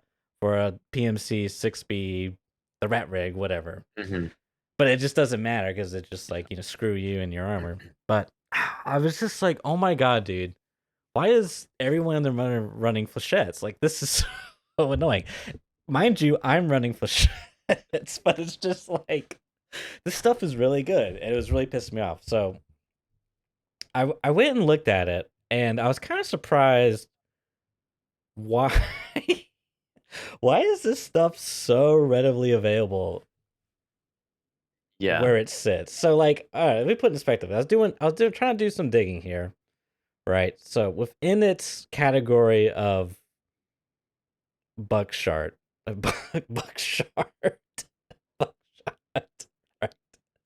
What's the caliber of 12 by 12 70 gauge? 12 gauge, yeah. 12 gauge, thank you. Yeah. So it's like middle of in the pack in terms of damage. Oh my god. No, that's gonna derail my train of thought 100%. Oh my god. I'm already getting some really bad visual imagery off that. It's a meme in the making for sure. You're never gonna get an emote made for that. It'll get banned. Yeah, unfortunately. All right. So let me try to regain my composure here. Middle of the pack in terms of damage, right? 200 out of all Yeah, the I mean it's Magnum. quite low relatively, Well, because the with others do a lot. They do a lot, right? The other lowest one, because they're 8 by 37, 8 by 50, 8 by 35, 8 by 39, and then Flechette is 8 by 25. So it's a significant decrease in the total. okay, I guess I Yeah. should specify. I was looking at both slugs and buckshot. Oh, okay. Like Yeah, I mean the what's slugs the are a lot lower. gauge? Like I don't know what the it's like 12 by 70 millimeter is like the Well, the gate the technical caliber, yeah. yeah. But anyways, it's middle of the pack in terms of damage overall. Um Second highest pin from top to bottom. I mean, AP Yeah. 20 is the highest, 37 versus 31. But here's where it gets really interesting is like you can craft it right at level 2 workbench, which is effectively mechanic 2, which is also effectively level 20. I mean, yes, there's like rep and money spent required, but those are kind of givens. Okay. It takes 2 hours and 5 minutes to craft it, plus the 1 hour and 29 minutes to craft the green gunpowder. Or sorry, the blue gunpowder. Technically you buy it, but flea market If you bother prices. doing that, yeah. Yeah, flea market prices fluctuate, so I'm just gonna stick with. I'm assuming you're stacking crafts here, so it's totally 3 hours and 34 minutes, right? You need a fuel can, presumably empty. Whatever you basically whatever. I mean, you could use an empty one, you could buy an empty one, however you get it doesn't really matter. But you get 120 shells at around the cost of 266 rubles per shells. Okay. Optionally, you can buy it from Jaeger, which you have to be level 22. And I assume that's rep 3, I would imagine. That's got to be loyalty level It's 3. Jaeger 3, yeah. But you have to do the quest killing 30 scavs across Tarkov, Huntsman's Pass, forest cleaning. Which is obviously not difficult, right, in any way, but you have to complete kill You six have to PMCs do a and lot fraction the of, office area first. yeah. Which ideally you would want Flechettes to do that, right? Which you Yeah. technically you could do that if you were level 20. I don't know how realistic that would be. I don't know if you'd be level 20 and be on that quest. But anyways, I'm going somewhere. Give me some time.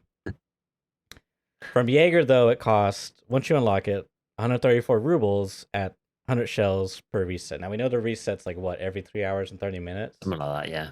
So it's kind of like if you want to, at level 20, you can buy them, if you will, for 266 rubles per shell. And you can get about the same amount per reset as you could versus buying from the trader at a discount. Roughly the same figures. It's just a little interesting. So Or I guess you buy them from the fleet for 600 true, at level which 15 is another option. another option. I mean, they are not banned from the fleet. Why do I have that No, you there? can buy them on the fleet. You Yeah, can definitely buy them on the fleet. They're expensive, but you can buy them there. yeah. And they're I mean, about like they early range wipe. between like 550 and they're expensive, really expensive early wipe, but Yeah, yeah, yeah. I like mean, they're they'll about they'll keep 600 coming now. down though. Is the thing. They're gonna keep coming Yeah. down. So you do have that option as well. All right. So this is what I want to jump on now. Like, look at something similar in this class or in a different category, right? So we're gonna leave that on its own little island. We'll look at 762. Okay, for example, like BP, right? Mhm. Again, kind of middle in the pack in terms of damage. It's 58. I think like T45 is higher, or maybe PS is like 1 point higher. T45 is the next higher one. Then you got like HP, which no one uses, whatever. I was surprised actually. I only noticed this today that BP is 58 and PS is 57. BP is like one more. Okay, it's the It doesn't opposite. really matter, but yeah, I Yeah. forgot about that. I was like, huh, okay. It normally goes the other way, but whatever. The pin is second best in its class, only outclassed by MAI AP, which for those that don't know, it's the found in raid only round that has 47 damage, 58 pin.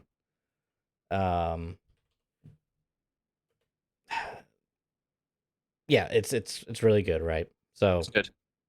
But fun in raid only, so you can't buy it.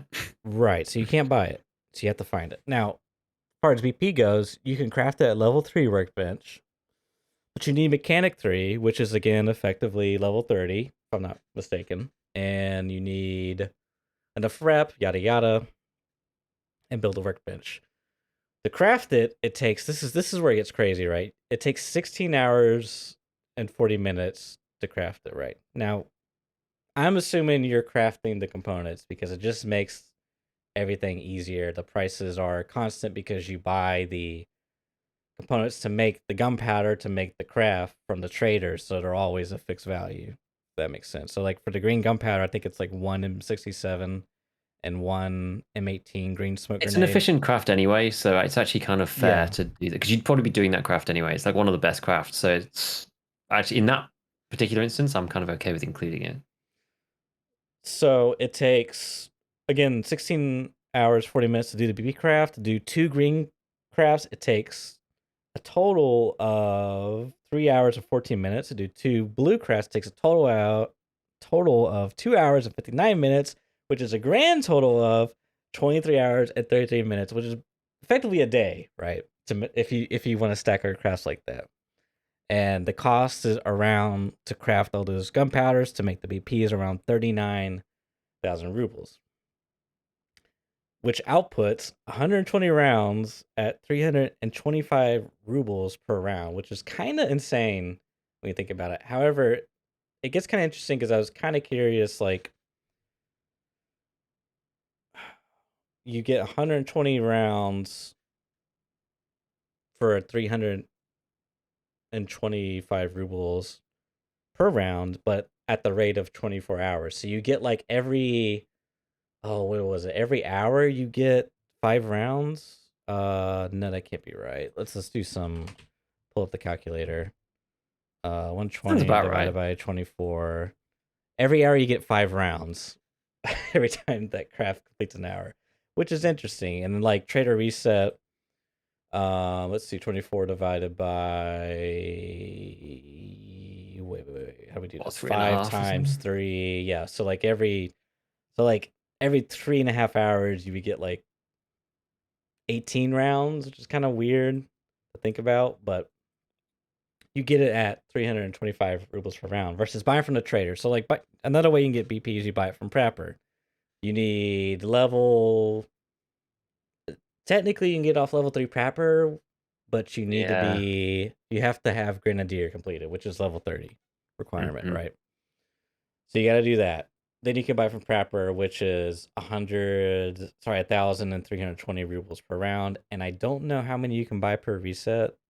I think it's also 120 per reset. I'll check. I'll open the game and I'll check. Okay. So, Church, what's the point of Oh all wait, no, I this? can't.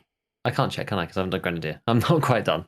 Yeah, I I probably could asked check then. But if anyone yeah, has Grenadier done and knows how many you can buy per reset. That'd be cool to know. But I think it's 120. But I so thought I'd be kind able of to see, but you can only see the prices in the fleet, can't you? So yeah, which is kind of interesting because like looking at this now, I think it actually might make sense to craft BP overnight. Like I don't know, it's such a long craft. If it wasn't 24 hours, maybe if you buy this stuff, I don't know. I would have to crunch the numbers again, but anyways, my point is like, okay, Flechette is basically the second best round in shotguns.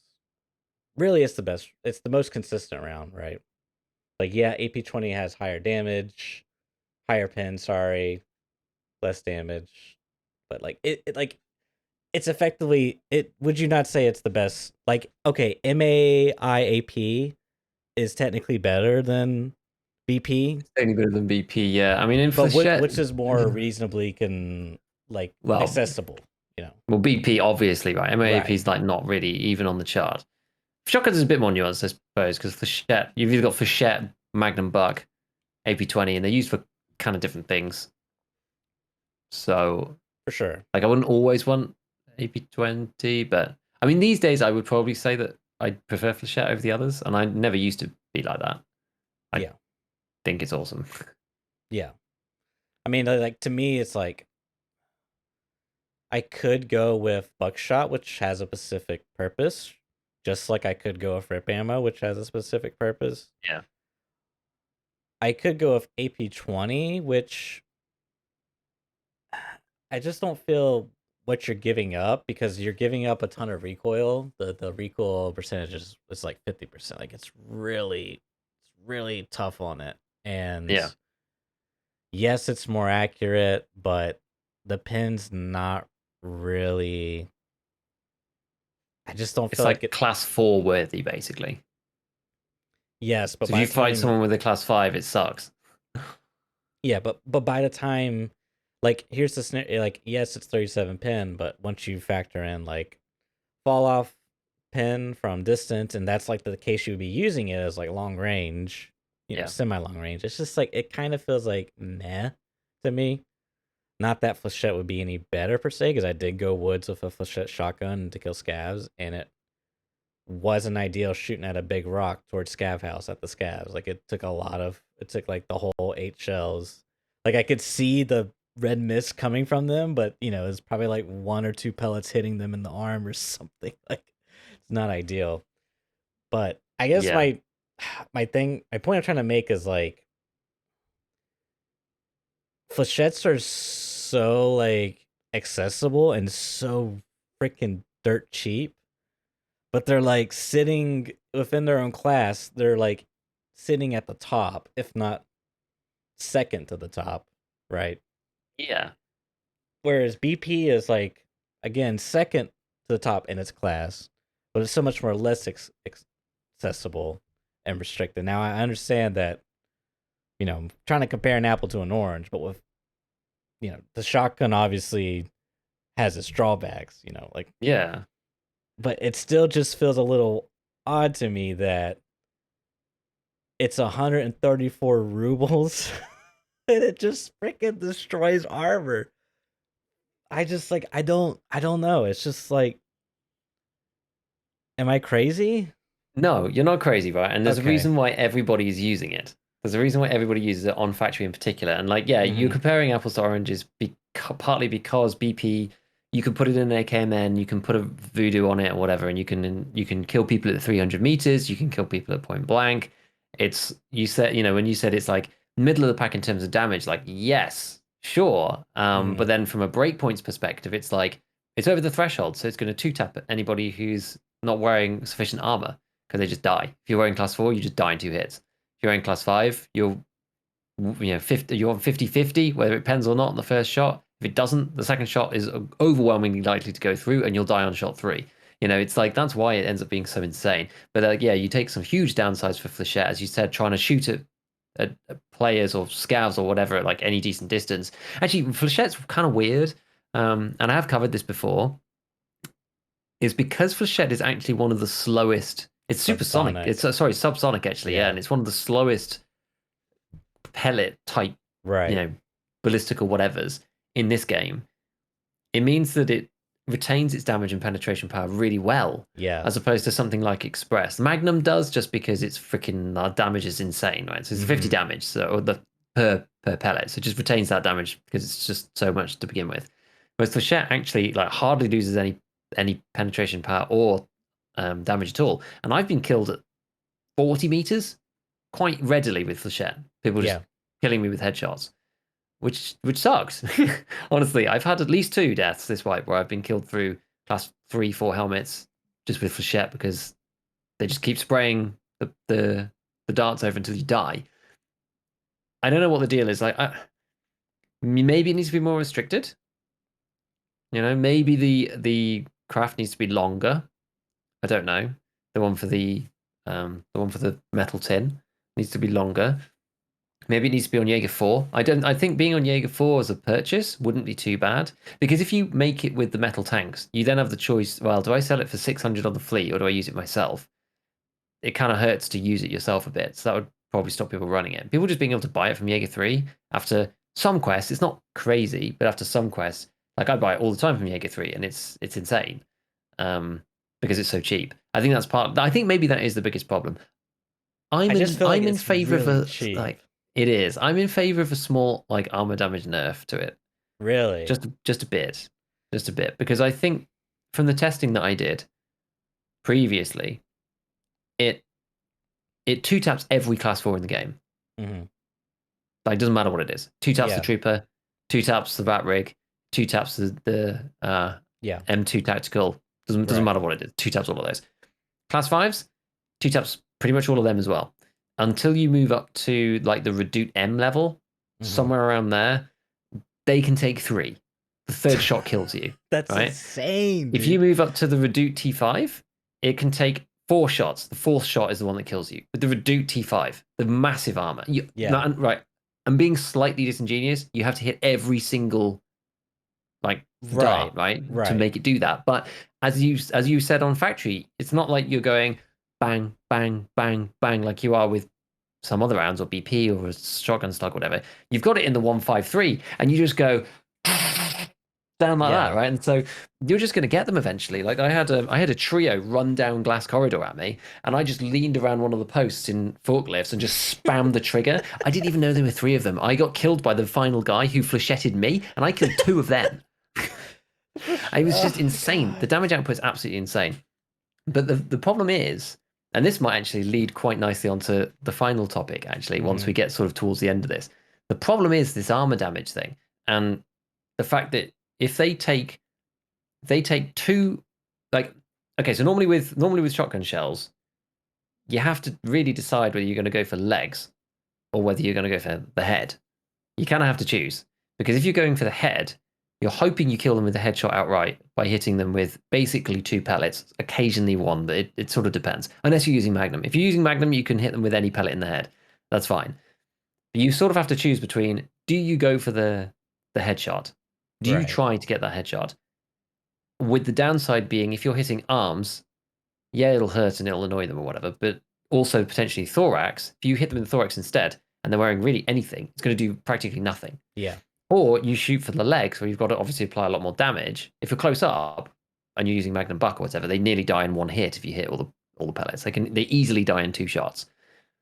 But you kind of have to make that choice. With Flechette, you don't have to make the choice. It's brain dead. And that's one of the reasons why it's so good and so easy and so simple to run. Because you just aim at center of mass. You hit them with 2 darts in the face, they die. If you hit them with 6 darts twice in the chest, they die. If you hit them in the arms, they're blacked or whatever as well. And you're probably hitting the thorax and chipping away at that armor as well. Yeah. So after 3 or 4 shots, they die no matter what.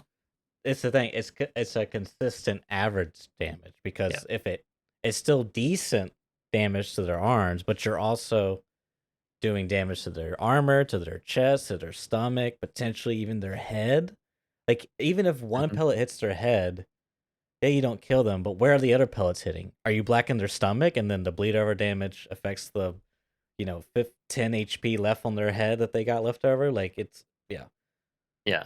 And that's the thing about it. Like, yeah, it's the lowest damage buckshot round in the game, as we were saying before, or of that style, because it's 8x25. So it's only 200 damage, right? Like, only 200 compared to the others, which are more like 350 to 400, which, okay, fine. But you don't ever need to choose to shoot them in the feet. You don't ever need to do that. Yeah. And that's the thing, right? It's because that 320 whatever, you're not considering the effective damage, because if it hits their armor, all that damage is null, Sorry. Yeah, no. I was just listening. Yeah. So, I mean, I agree with you. It's pretty nutty. I'm getting to the point where I think something needs to be done about it. I think armor should be more effective against it. I don't think it needs a massive nerf. Maybe an economic nerf is the best thing to do to start with. Make it Jaeger 4. Make it 350 rubles at least per shot, and then make the craft from the box, make that 5 hours, right? That would, to me, that would seem like a reasonable first step to see if that stops people from running it a bit more and prevents people from using it. If not, then I think it probably needs an armor damage nerf. Honestly, I don't think it should 2-shot every class 4 in the game. I just don't think that's sensible. I don't think you should. I don't think it should 2-shot a trooper. I just think it's dumb. Here's the thing with stuff like that is, I don't mind that 388 Lupua AP can 1-tap class 4. I don't have a problem with that.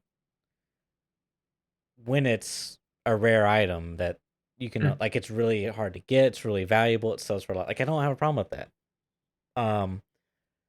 Someone said I don't mind there's an ammo that even gear players have to be terrified of available to basically everyone with some guns at the right range. And like I get what he's saying, but it's like how do I say this? You're lowering the bar to this ammo. It's just like I was on factory, right? And I had the KS and I was doing the stacking task, whatever, doing the flash bang task. But Yeah, oh someone yeah. right off the spawn, I spawned in a new area and someone spawned that little like gate or whatever, and I was really trying to stack too many things at once. I had a grenade out through or like try to throw a grenade, or maybe I just jumped up. Mistakes were made. I messed up, and he blacked my leg, and so really I didn't want to like die, so I proned. I was hoping he would peek, and he threw a grenade, and he was like, "Fuck you and your KS-23," and then I died, and I looked at the death screen, and he hit me with flechettes earlier. I'm like, oh, so says the guy with the flechettes shotgun that literally everyone runs on. Like I don't really get what but it's just like when that's the bar, like why should I even wear armor on factory below class 4? Like what's even the point? Like I don't really understand like what's the when their cost, like when you could go in naked with a shotgun and your shell that costs you 134 rubles defeats my class 4 armor that cost me 60,000 rubles. I'm not incentivized to run armor at that point. Yeah. Yeah, I agree. I agree. I mean, like, I also don't mind that there's ammo available that's even geared players have to be terrified of, that everybody can run. But you need to have some downside with it. You know, it's And like there's you can run around naked, Yeah. and you can use the basic 7mm buckshot, and you can kill people with 2 shots to the legs, and everybody will die. But 7mm buckshot isn't OP. The reason why Flechette is so OP is you can just spam it at thought. You don't give up anything for running Yeah, Flechette. You can just shoot at center of mass. You can hit right. them basically anywhere in the top half of their body, and after a couple of shots, they're going to die. And that's why I think it's fine. You should be scared of certain things, Yeah. definitely. But those things are going to have to either require you to play around certain stuff. Like leg meta requires some skill. I've tried to play leg meta before, Yeah, and it's it's a hard. bit of a pain in the ass, right? You have to be thinking about it properly. If the Yeah. guy's sat behind a box, it's really annoying. You don't want to shoot arms because it's the 0.7 multiplier. It takes way more shots to kill them. Right. Like you have to be really You on gotta with be your positioning and your positioned. Yep. movement. Exactly. Yep. Whereas for Shet, you just turn brain off, It's monkey just shoots a it's a player, right? catch That's it. It's all. just Yeah. it's so brain dead. That's why it doesn't make sense, because the game should be all about choices. If you want to use the cheap choice that kills everybody, then you're going to have to take some downside with it. And sometimes you're going to get absorbed by armor. You're going to have to choose between going for the head or going for the legs. And there's some kind of element of thought there and some extra, I mean, skill or tactics or whatever you want to call it. But Yeah. Flechette is neither of those things. And because it gives you everything, as you said, it lowers everything else down. You don't see anybody running good armor on factory Yeah. anymore. There's no need. There's just no point, Right. because everyone, like, it's so many people. The factory is basically as far as, so I've been playing quite a bit of factory because I've been doing Grenadier as well, and Oh, I play a lot of nice. factory anyway, just as like throwaway games. Yeah. And it's just kind of fun. It's like pretty much 33% people running shotguns with, well, it's actually more, probably 45% to 50% of people running shotguns with Flechette. There's, I'd say maybe 10% of people running some kind of AK variant. Mm-hmm. About another 10% of people just doing pistol runs, and then another 30% of people using the UMP.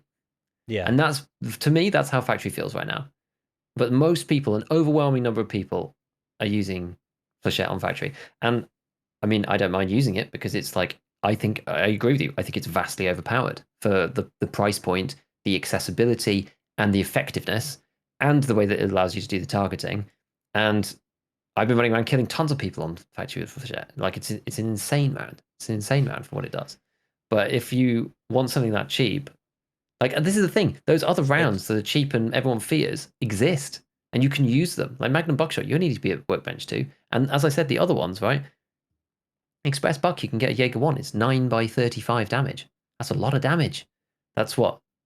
350 minus. It's like 300. I mean, that's obviously there's damage drop off and whatever, but there's well over 300 damage. You can kill people in 2 shots with Express. Like, it doesn't matter. It doesn't actually matter what shotgun shell you use. As long as you're not using Flechette, you can actually kill anybody with leg matter with any of the shotguns. Actually, it doesn't really matter. But it's just that lack of like it brings everything down to yeah. It's just that it has no downside. So right, because you can, especially on factory, because there's no situation where you get caught out because it's a long range, right? You don't have to use 8 shells to kill a single scav because you're not playing woods. Even then, the shotgun itself in its own sphere is the downside, right? So like the mini downside of the individual rounds, there is no downside to the Flechette. Is kind of what you're saying. Like, I guess, like, you're already accepting that you're getting a downside for using a shotgun. Yeah, in a way, exactly, because we're talking about the choice within the microcosm that is shotguns. Exactly. It's like there are downsides to the shotguns. That's fine. But even then, as I said before, I'm running into more and more encounters where people are using. I feel like it's bleeding out because people. Yeah, I actually think so, because people are using them on factory, like down glass corridor, down office corridor, in the new expansion area of factory, down some of the tunnels, and going, shit, man, this works. And then they're taking it to the shoreline. I've been killed on shoreline twice with Flechette, like out in fields. Which is crazy, because I ran into people with the new Benelli shotgun with the Flechettes in Resort, though. But yeah, and it's because people are going to Resort, and Flechettes work really nicely in Resort. And I've been running around Resort when I need to with Flechette shotguns. It's been my kind of. It depends. I've run all sorts of random stuff in Resort, to be fair. Okay. But I've caught 2 faces full of Flechette outside on shoreline so far, and one of them I was fighting a dude with the SAG AK, and he outshot me with the Flechette. I mean, there was a skill issue involved. Yeah, I will admit. But the other one was really annoying because I bumped into a trio, and I couldn't even see them. The guy just spammed Flechettes through the grass until I died. It's disgusting. And I was like, that is gross. And because they don't lose any like drop off or pen or anything, because they're so slow, because of the way that the weird ballistic system works, because they actually have quite a good ballistic coefficient because they're darts, quote unquote. Apparently, they don't actually have any spin or any like gyroscopic effect or anything like this. They're not actually stable in real life, but the ballistic coefficient is quite good in the game because they're aerodynamic, so to speak, or whatever. And because they're so slow, they don't really lose anything because they didn't have anything to lose in the first place because they only go at like 300 meters per second. But at 50 meters, they still have 23.7 damage and 29.4 pen by the time they get to you. So if you're wearing a class 3 helmet, it just takes your head off. Yeah. Like straight through a ratnik or whatever. And again, you only need to take 2 to the left eye socket to die. So it's pretty nuts. It's pretty nuts. I agree with you. I agree with you. I think they're kind of nutty. But it's especially a problem on factory. Elsewhere, it's not so bad because you take the downsides of shotguns. Yeah. But they're too cheap. They're too cheap. There's already cheap stuff for the shotgun. The Flechette also doesn't need to be cheap too. It's not like you're gonna suddenly withdraw like if you want to use it, right? Yeah, you're gonna have to pay up for it. Fine. It's like as you were saying, you're comparing the two, and BB's like 1,300 rubles from the trader. Like, yeah, it's a much more generic when general round. It works in every situation, sure. But Flechette is like so much better than the others for that particular purpose. It should be more expensive, even if you keep it at the same place. Right. For the you're paying like 1/10 of the cost, and as you said, there's really no. It's kind of there's no downsides within its microcosm, if you will. Like it's the brain dead. What'd you say? Brain dead monkey round or something. And like this is what I was trying to say is like I'm okay with having a brain dead monkey round. It just can't be valued at a brain dead price. You know what I mean? Like it's like if you want to have this really, yeah, if you want to, yeah, if you want to have this really OP thing, fine. But like it would be like I would prefer if it was like rare and I find like 4 rounds of Flechette. Like yes, okay, that's not a lot, but to be fair, we only need 2. But anyways, you know, if I find like some rounds of Flechette, it's really exciting, really fun to then have like this really valuable thing that I can now use. That's like, man, I'm gonna feel really powerful. You know what I mean? Like, it's like, I mean, yeah, it's like playing Halo and like Halo 2 Deathmatch, and every spawn is a rocket launcher. Like, I don't know what's like OP in Halo, or maybe the battle rifle. You know, it's just like, it's not really fun.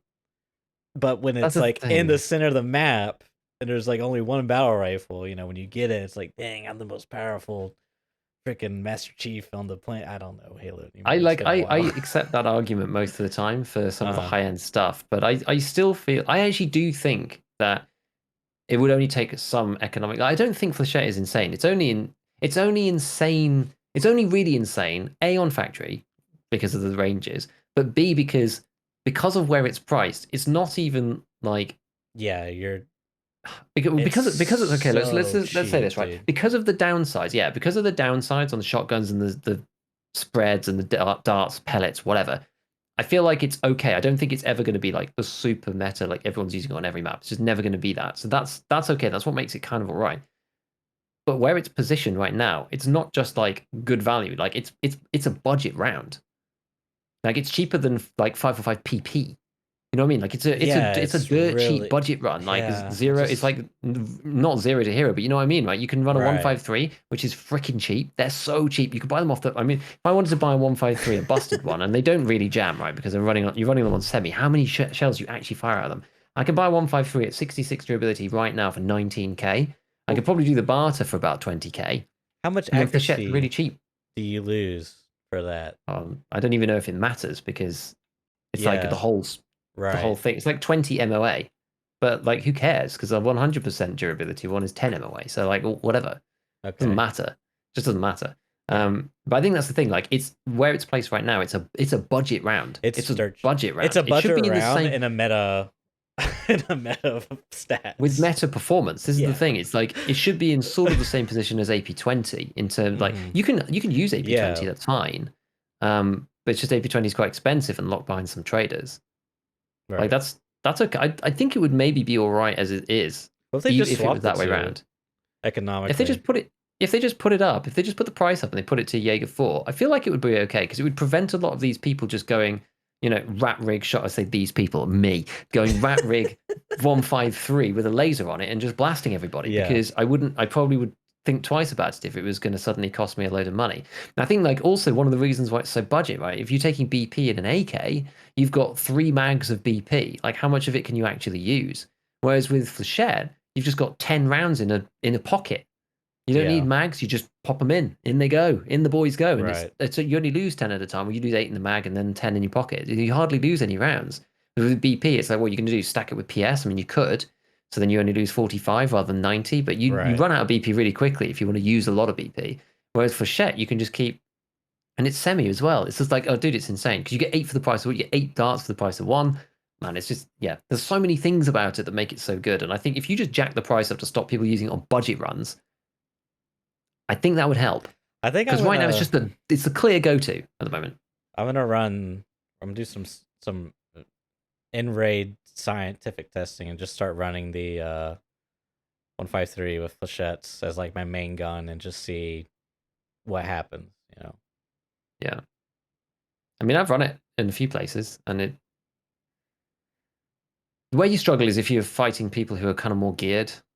Because you'll bounce off like ULACs and stuff if people are like running away or running sideways and things. So the spread's the Flechette darts are completely serviceable out to any distance that you might want. It's actually just about managing to get them on target because of the cone. That's the only problem. If you send enough downrange, they will eventually kill them, but the damage is kind of low to start with, so that's sort of the issue. I guess you could just like try and take their legs out first and then just spam center of mass, but you want to be close, really. You want to be close because you want to hit as many of those darts as possible. But it's kind of busted. It's kind of busted. But it'd be interesting to see on other maps. I don't know. I'm glad I'm not just like completely modding at my suffering and pain from Tarkov Punisher. Like that day was just like really frustrating, and then it was just like, I mean, I was already salty, and then just everything with factory and the quest and Flechettes. I mean, it really was the extra camping that probably set me off. But I was just like, dude, it's like everyone's using Flechettes. I'm using Flechettes, and then I didn't really realize it. But I was like, man, this stuff is dirt freaking cheap. This stuff is really good because I know if other people talked about. Like I know Jesse's talked about it. But anyways, I just thought I slept on it for ages. Yeah. Another thing, I remember last fight because you were a non-believer. I was a real doubter. Yeah. And then I did all the testing, right? Because then I was like, started using it a bit, and I was like, this is really good. but let's see exactly how good. And then I did the whole video on it where we actually tested just a bunch of armors without offline, you know, and Good old days. yeah, it's insane. And one of the and this is a perfect segue to the final segment. Yes. One of the reasons why it is so good is because every pellet is, independently calculated, as everything is in Tarkov, and so the damage to the armor that you take is like subsequent. So you take the first pellet, Really? and then that takes a chunk, and then you take the second pellet, and then it takes a chunk and chunk and chunk, and then they start to pen. Shots 5, 6, 7, they start to go through, and then you die. And that's actually what causes kind of the class 4 armors to fail in 2, but it's also what causes the cheap class 5 armors to fail in 2. Because if that wasn't the case, let's say you had like a full durability gazelle. Probably a Corund would even work, but let's just take a gazelle because I know that this one works with the gazelle. You take like a full blast, and it actually protects you really nicely. But the armor's kind of damaged at this point, right? So then you take the damage. Like 50% durability. Yeah, I think it was a bit higher. I think it was like 65 or something. Okay. Total left. And then I'll have to go back and look at the file to see exactly what it was. But anyway, you put that number into Battle Buddy, and because it's class 5, right? So the work that I did ages ago about penetration, between class 5 and class 4, the tipping point for the very next shot is around 45% durability, something like that. So with a 65% or 60% durability class 5, you're still actually above class 4 in terms of protection, which against 31 pen is like 0% chance. You're never getting through, right? Because it's like class 4.5. Like even 31 doesn't get through class 5, I don't think. It's like really low. It's like 2% or 3%. So against a 60% durability class 5, it's like that whole, it's half again another level up. And it's just 0. So if it counted all the pellets together, which it wouldn't do because it's just the way Tarkov works, but if it did, that second blast would actually also protect you. But it doesn't, because the first one hits, the second one hits, you go from 60 to 55 to 50 to 45, then it starts to pen, then you're at 35, then you're at 25, just like as the pellets come through, as the darts come through, they damage it more and more, and eventually it starts to go through. And it means that the second shot just kills you. It just kills you. And unless you have enough effective durability, you just die. And that's why it only starts to work with Redoute. And so I always feel like it's kind of like one shot too short for the good armors because of the way that works. Like I kind of don't mind the rat rig dying in 2 hits. I don't mind the MMAC dying in 2 hits. I don't really like the trooper dying in 2 hits because that's the highest durability class fault you can possibly get, and 31 pen should actually protect you against that. But I do feel that this may have something to do with the armor damage calculation. Yeah, because I was thinking like effectively what's happening, you're firing 8 pellets, and they're all hidden individually at separate instances, which I don't know the space between those instances, but it would be as if you were firing, an SMG with a 10,000 rate of fire, 8 bullets that do, which is exactly interesting, and could this may derail you a bit. So, could 2 pellets strike at one instance, or are they always separate instances? I mean, I don't know, but I'm pretty sure every calculation happens after another calculation. That would make sense just because to me. Of the way it works. Yeah, I don't think you ever get 2 instances calculated off the same durability. I think the durability refreshes between every calculation. Even if 2 shots landed simultaneously, I still think it would do that just because of the way it works. But okay, so what's very interesting about this, right? Yeah, is as we said, Flechette, there's 8 darts with 25 damage each, with 31 penetration and 26% armor damage. Okay, so I had a conversation with somebody the other day in my YouTube comments about just saying, well, it's interesting because this was my understanding before. As far as I knew, you have your armor damage percentage, but there's a modifier depending on what class you're against. So if you shoot somebody with a penetration of 2 and you're wearing class 4, it doesn't really do any armor damage, as we know, because if you get shot with buckshot, it hardly does anything. It does the minimum amount, right, which I believe is 1. I think there's 1.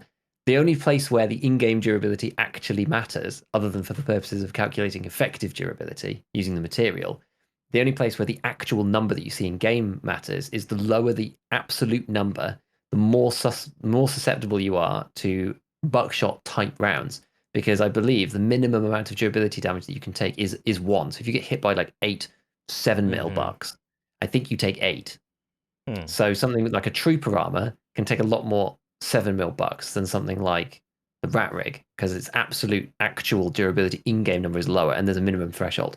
Anyway, that's kind of an aside, but the argument that I was making was, well, obviously it matters what the class is, because if you get shot with 7 mil buck, that's got 26% armor damage, and so does Flechette. Well, but Flechette wrecks armor, but 7 mil doesn't, right? And so the way that I thought it worked previously was you have some kind of armor damage, and then it's modified heavily by the armor class you're playing against. Doing the APM testing, I put... So for those who didn't watch it, I tested 366 APM against a bunch of armors because I wanted to know when it one-taps, because it's been a question out there forever. They changed the 762 54 RPS round to under 85, so I don't have to test that anymore because people are stopping to ask the question, because it now never one-shots unless it frags, so that's no longer a question. But 366 APM deals 90 damage. So at some point, if they're naked and in front of you, they die straight away. At some point over distance, they stop dying straight away, and it's about 80 meters. If they're wearing armor, even for a penetration, there's armor damage mitigation. That is as referenced everywhere across the whole internet ever since No Food made his blog, in 1066 BC. It's about 20%. That's all I've ever had to go on. What NoFam said 5 years ago when he did his testing and whatever. And it's just the Tarkov hearsay. Well, people say, oh, well, why doesn't it auto pen class 4? You say, well, it's, there's armor damage mitigation. It's about 20%. So it's not going to go through because it's 90 times 0.8 and it's lower than 85. How exactly that worked, I never really knew. So the interesting thing about this is that I was going to test all sorts of stuff for the APM, but I ended up just doing 50 meters and point blank because it turned out it didn't really make much difference. The class 4s against APM are basically like a 20% armor damage, damage mitigation. But then I had a load of data for what the durability was of all the armors after doing the stuff. And the video wasn't really supposed to be about armor damage, but I was like, I have the information here, so let's just look at it and just see what happens. So I tabulated it all, and I was like, okay, well, what should the armor damage of an APM be? And here's where I'm going to shortcut the story slightly because I don't want to go on for too long. But the long and the short of it was, what I did was I looked at the damage of 90 and multiplied it by the armor damage percentage of 60% to get to 50 something, right? And when you work the numbers through, that doesn't match up what you see at all, because that should match up with the raw armor damage, which is the damage before the destructibility modifiers are applied for the material, right? That's the crux of the argument. You should be able to get back to what the armor was damaged by doing something from the round's penetration and damage, looking at what actually happened and comparing those two. Long story short, okay, it appears, and I think this is the case, but I haven't actually fully tested it yet. This is what I'm going to look into a bit more in the coming weeks. It appears that the flesh damage doesn't actually have anything to do with it whatsoever, which is astounding to me. Really? I did not think this was the case. It seems to be entirely related to penetration, and there is some kind of skew for the armor class. So if you're shooting M6 1 at a Packer or whatever, I mean, I don't know exactly how it functions yet, but if you do that calculation with the penetration of APM, which is 42, and you multiply that by the 60% instead, it works pretty well. And there was a bunch of people in the comments that were like, it's not the flesh damage, it's the armor pen. Someone even gave me a formula on Discord that they looked at previously, a few years ago, based off NoFam's data, and said, here's what I think it is. And it's with the durability of the armor, with the class divided by 1,000 and stuff. So there's a modifier in there. So I haven't tested that out yet, but we will see. If that is the case, right? If that is the case, this would explain why Flechette is so nuts, because you're shooting people with 8 It's the only buckshot with any pen. You shoot people with Yeah. 8 darts with 31 pen each. Doesn't care what the Interesting. actual damage is. And it means that you're taking, I mean, the armor damage percentage is relatively low for a round. Relatively, I should say. But I mean, what else is good at busting through armor? I don't know. We could just like do a quick. I've not actually even done this yet. This is literally me just thinking about it live. So 762 31. BP. Yeah. So 31 damage. So it's 31 pen on the Flechette. Mm-hmm. And the armor damage percentage is 26%. So that's Really? 8. That's 8. Yeah, it's Oh. quite low. It's quite low. What's So the? that's Okay, go ahead. Sorry. Go ahead. this is just for the Flechette. So this is 8 Yeah. raw points of armor damage, which is basically before any of the destructibility modifiers have been applied when you go into effective durability land. But you've got 8. You've got 8 shells, right? We've got 8. Sorry, 8 darts.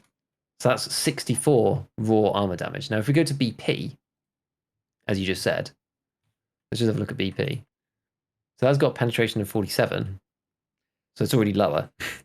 And then the armor damage percentage is 63%. So that's 30. 30 raw armor damage versus like. Oh. I thought Whatever we the said armor before, damage percent on 60 Flechette something. was much higher, but I guess I'm remembering wrong. Okay, interesting. So it is low, but there's 8 darts. So Yeah, it's I like guess that makes double the sense. damage of BP if you hit someone with all of them. So like technically you could say 8 times 26 in a sense. Probably not. Well, it's like for Flechette, it's like 8 times 8 basically. Because it's 31 by 26%. So it's 8. So it's 8 per pellet, per dart. So times 8, you got 8 darts, 64 armor damage versus like VP is like 29. If you're just talking about raw numbers. So it's twice as effective at destroying armor as an individual bullet of BP. Individually, they're not that effective, but there's loads of them. So you take the penetration power, and from that you take the percentage of the value of the armor damage percentage to get. Yeah, it seems to be. Yeah, I mean, if you look at it on, so let's look at it for APM. Yeah. Just because that's the one that I did it for. Okay. So if you look at APM, that's got 42 pen. It has 60% armor damage, so that's 25 armor damage in its raw state. Okay. And then what you do to get the actual damage that you do in game is you then multiply that by the destructibility constant, the one that we've got above the table, which depends on the material. So aramid is 0.25, glass and ceramic is 0.8.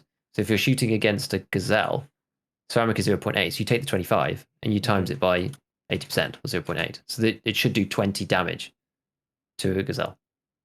As far as the armor damage, durability being removed. So it should take 20 points of durability off a gazelle when you shoot someone.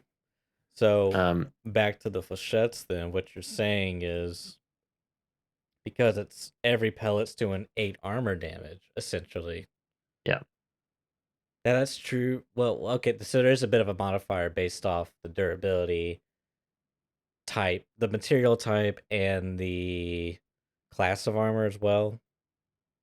I think so. Yes, I think there's a modifier based off class. So this is too simplistic. Just looking at the raw number. Yeah, I get you. So that's why shooting at a gazelle with Flechette, and even with APM, honestly, the armor damage is probably not as big as it looks. I mean, I actually have the table. Let me just grab the table up. Hold on, I've got the information that I took from this across a couple of different ones. There's also the thing that complicates it, which is that a penetration, I believe, actually does less armor damage than an absorption as well. Just to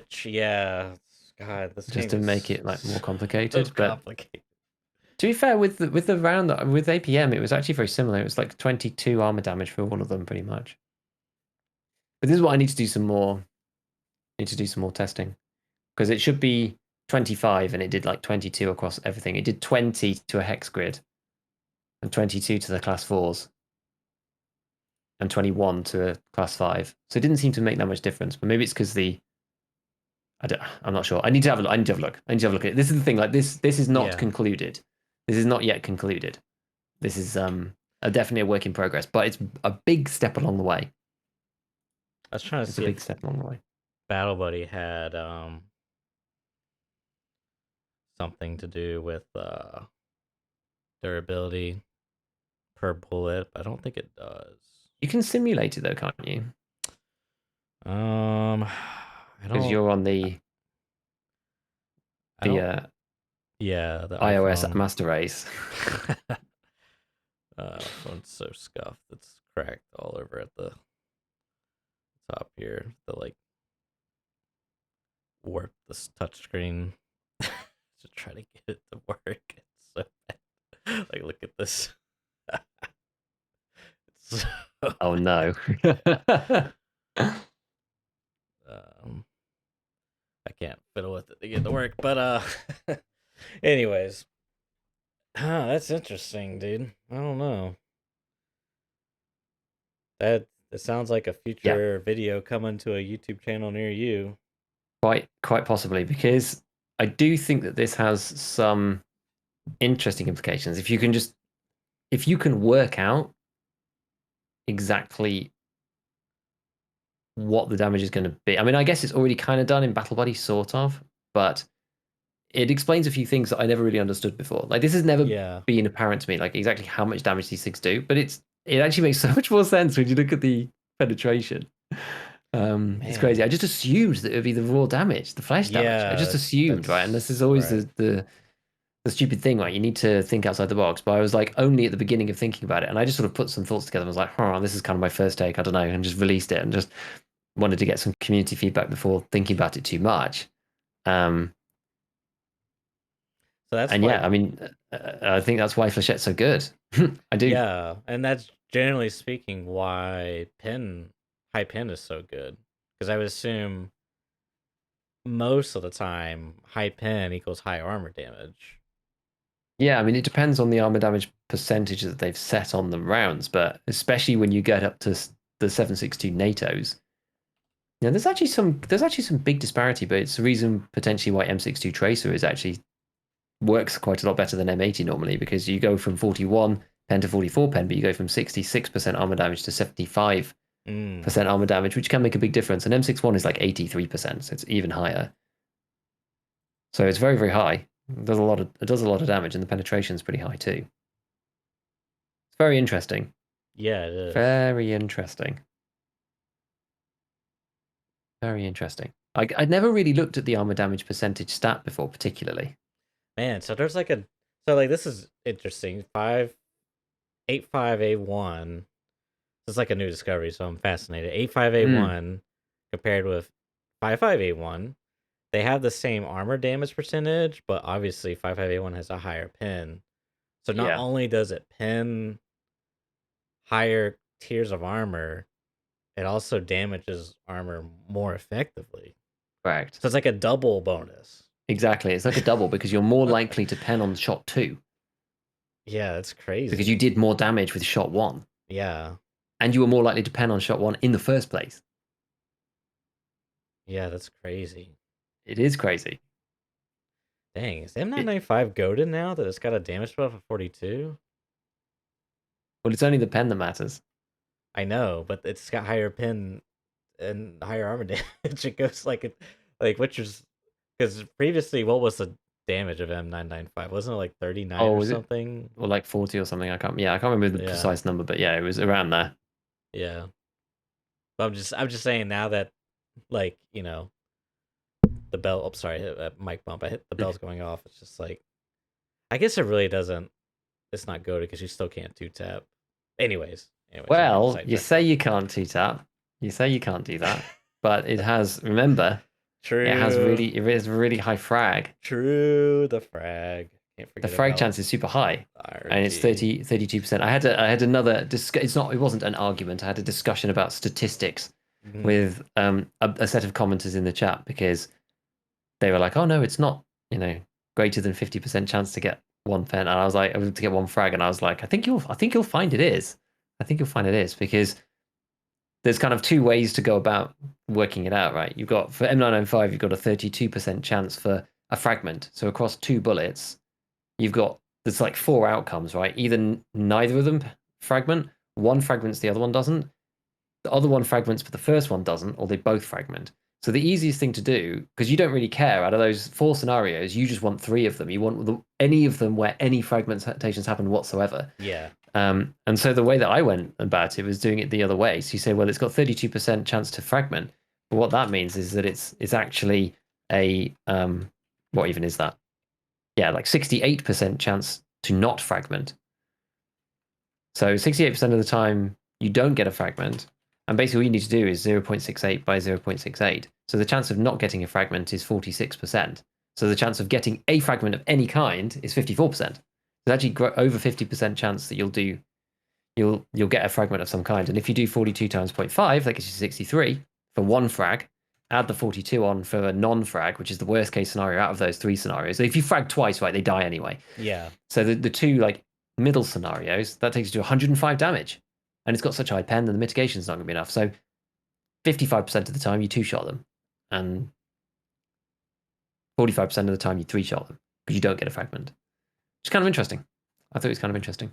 It is. The high frag chances do change the mathematics a bit. Yeah. And it's the same for A1, 56A1, and 55A1 as well. And it's another reason as to why 5 for 5 just kind of sucks, because the frag chance is only 16% and the damage is also lower.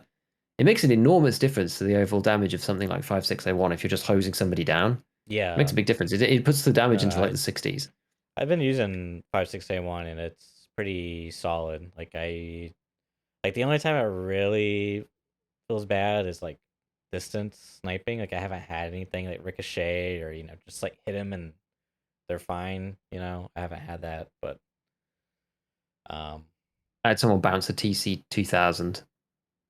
Yeah, which is annoying. I killed them anyway, but yeah, it's just pain. But people are saying like, oh, 762 PS is like so insane. Oh, it's so insane this way. It's so insane. It's 57 damage and 35 pen. 56A1 is 54 damage and 37 pen. So it's 2 more pen in the bit of the penetration spectrum where it matters the most. It takes you from like a 30% pen to a 55% pen chance against class 4, which is really, really big. That's a big deal. And it's only 3 less damage in an area where it doesn't matter, because 2 shots is 108 damage, which is well enough, even with mitigation. So unless you're shooting against class 5, where they're both not going to do it, and then the layer on top of that, which is what makes 55A1, 56A1, is the fact that the guns are way better at a much lower price point. You have to get to the same recoil as like an MDR. You have to mod an AKMN like crazy. To get to the same. And then you've not got the same fire rate, even still. Like AKMN is like 600 versus 650, and you've got all the ergo. I think 56A1 is really good. Honestly, 56A1 is probably my favorite round right now. I still think it's my favorite round at the moment. Like I've just unlocked 5.5 and I'm using that like at the top and then 5.6 underneath. That's really what I want is 5.5. I'm using 6A1. Like I got this meme build. It's another church special. It's the MDR. My buddy inspired me to try it out. It's MDR 100-round mag, because it has high ergo, right? So you just buy the 100-round mag. It's cheap because no one runs it. Load it all up with 6A1. Hey, if you die, whatever, $4 a round. You can recoup that cost. No big deal. But yeah, I did that with the mini monster because I'm fascinated with the mini monster. So again, because it's barter. Yeah, the barter, and it varies. We don't really care too much about ergo. We just want to be suppressed because it's the MDR, and we talked about this before, so I won't go into it. But and you keep it super short.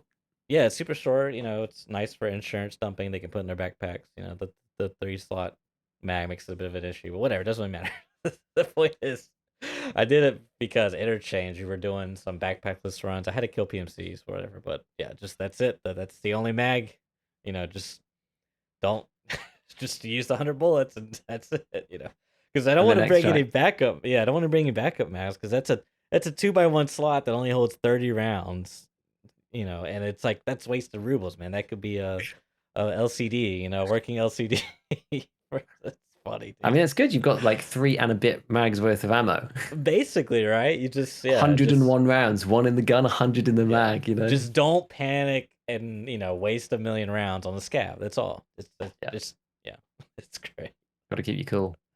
But yeah, it's actually been like 5.6A1. I said like last cast, I'm never really was a big fan, but I've been using it because different quests and whatnot, and it's actually pretty good. I've been killing PMCs. Like I shredded a guy off a gazelle with 6A1. Like it, I caught him off guard, but I still was able to kill him before he ran away. So I was like, okay, yeah, this isn't isn't Yeah, my cramped. TC man was also wearing Excel, and I killed him with 5601 Yeah, it's actually like after I headshot him pretty with it and solid. didn't kill him.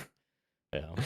It's just because the damage is so high. I think with the damage buff on that really made a big difference actually. Like as I Yeah. said, 54 is just like primo. It's primo. Because if you work it out, how did I do this again? I can't remember now. It was like 33. God, what was it? It was like I like looked at there was like a formula that I had for this. 3 divided by 2, 1. Oh yeah, there we go. Yeah, that's it. I worked out a quick formula for working out the average damage. Yeah, so it's 63 average damage. If you just average it across all shots, That's including fragment, because the really fragment's so high. 63. It's like pretty almost a high flesh up. round. Yeah, that's pretty high up. Yeah. Borderline a flesh round. And if you do the flesh calculation, it without any kind of like round distance drop off or whatever, it's a 7-shot kill. So here's the final question I have. With all this we talked about, fragmentation, does that also proc armor damage? So do you get like a double bonus? Don't know. That I would be wouldn't have thought so. insane. Because I think the fragmentation happens inside the body. I think it happens after the penetration. Yeah. I believe, but I don't know. Obviously, that's not going to matter for Flechette or any of those because they have 0 anyway, Right. so they can't frag. But I that feel would be like we interesting would to know if yeah. I feel like we would see that. fragmenting. Yeah. I don't There was know. another question that somebody else asked me as well, which was if you get a fragment on a black limb, does the damage propagate through the fragment as well? I don't know the answer to that either. I It's would on the hope list. so. It's on the list of things to test. Yeah, it's so cool you got offline mode. Go test with like some of your viewers and do these tests in a Yeah. more efficient, Only succinct manner. done this APM one so far. Yeah. Yeah, I mean this leads me on to the very final point I guess I'll make before we probably should wrap up. But Yeah. the very final point, which is I'm going to test, and I've said this a few times, I'm going to test at some point. I haven't got around to it yet, but I'm going to test the new Tasmanian whatever it's called rig, the class 6 rig that everyone's pooping on because they're Oh, saying oh the okay. durability's 40 or whatever, and it's like it sucks. Yeah. I think the issue with that is that whenever I make my armor guides, I always make them like relative to their own class. Like I don't normally make guides unless I'm doing 2 very specific armors. Like I did like Trooper versus Karund, for example, Mm-hmm. because there's lots of other factors. But just thinking about like durability and penetration and whatever, it's kind of hard to compare apples to apples. So Yeah.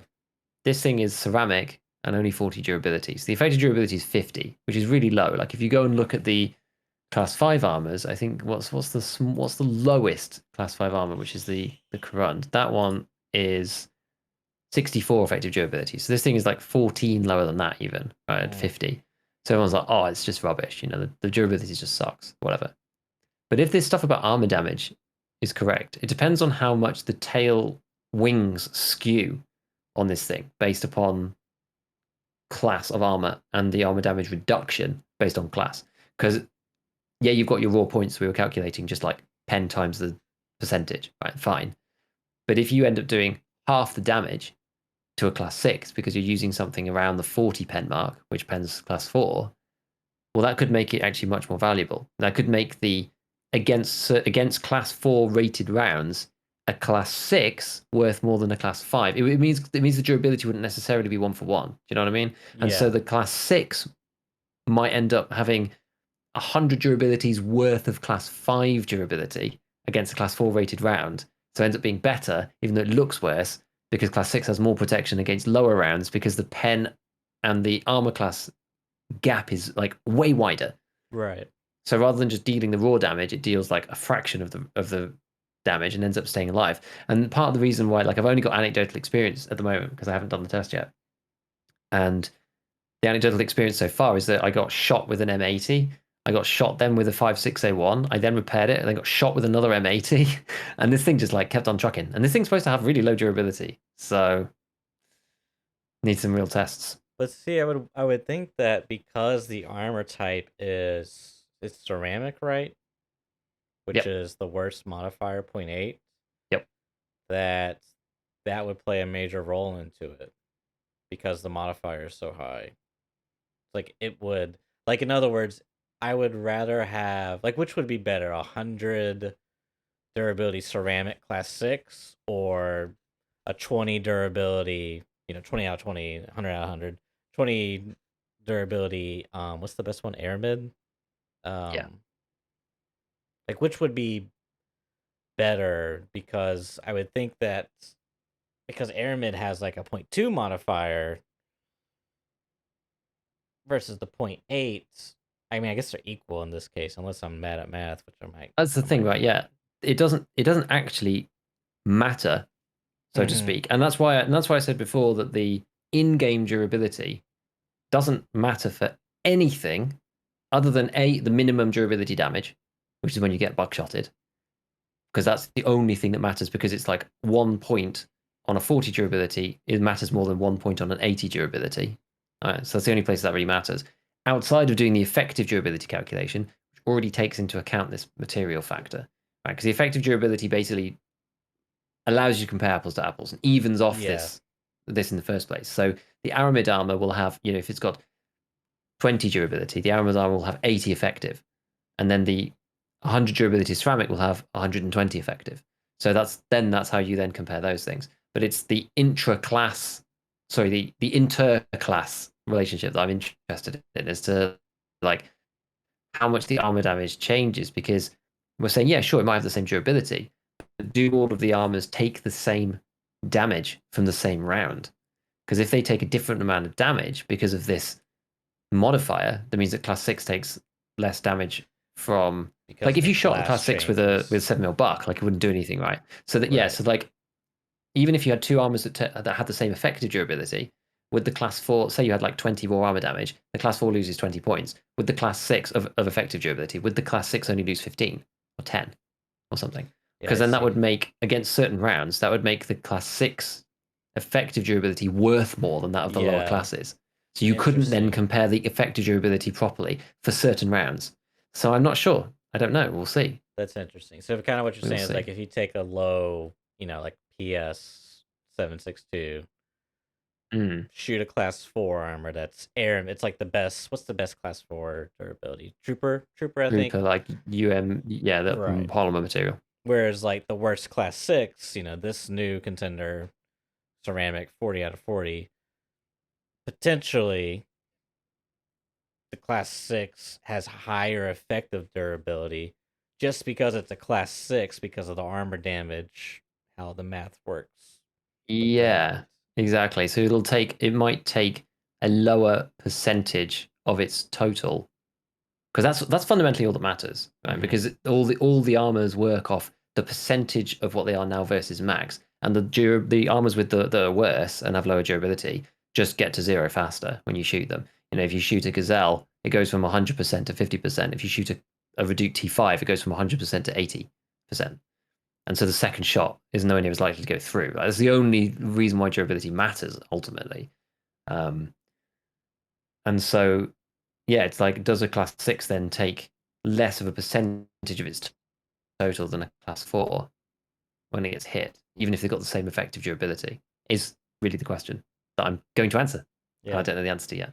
look forward to But it's that. interesting, and it's all kind of led from this. It's like all the background work, and then this APM thing, and then asking, just saying, "Here's the data. What do you think?" And people being like, "It's the pen. It's the pen," and I'm like, "Oh, I think it's the pen." We're slowly getting there. That's We're slowly cool. getting there. Look forward to that. I think that's it. That's my brain dump for the day. Yep. Hey, this was a long one. A good ScavTalk sesh, though. Indeed. Good one. Cool. Indeed. I'm tired. Yep. I'm hungry. That was deep. There was there That was was there was deep. deep. We I went we really went real like deep today. I really like the part where we talked about the buck shart. That was my favorite.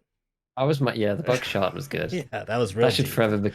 forever go into ScavTalk legacy, Yeah. Cool. Church's buckshot. Too funny. Too funny. I All have to right. try and go to sleep knowing that information now. Yeah, yeah, maybe after the cast I'll tell you my depiction of what I imagine that looks like. But for all the viewers and listeners, I'll save you that. So, we'll catch you all next week. Thanks for tuning in, everyone. Have a good one. Catch you later.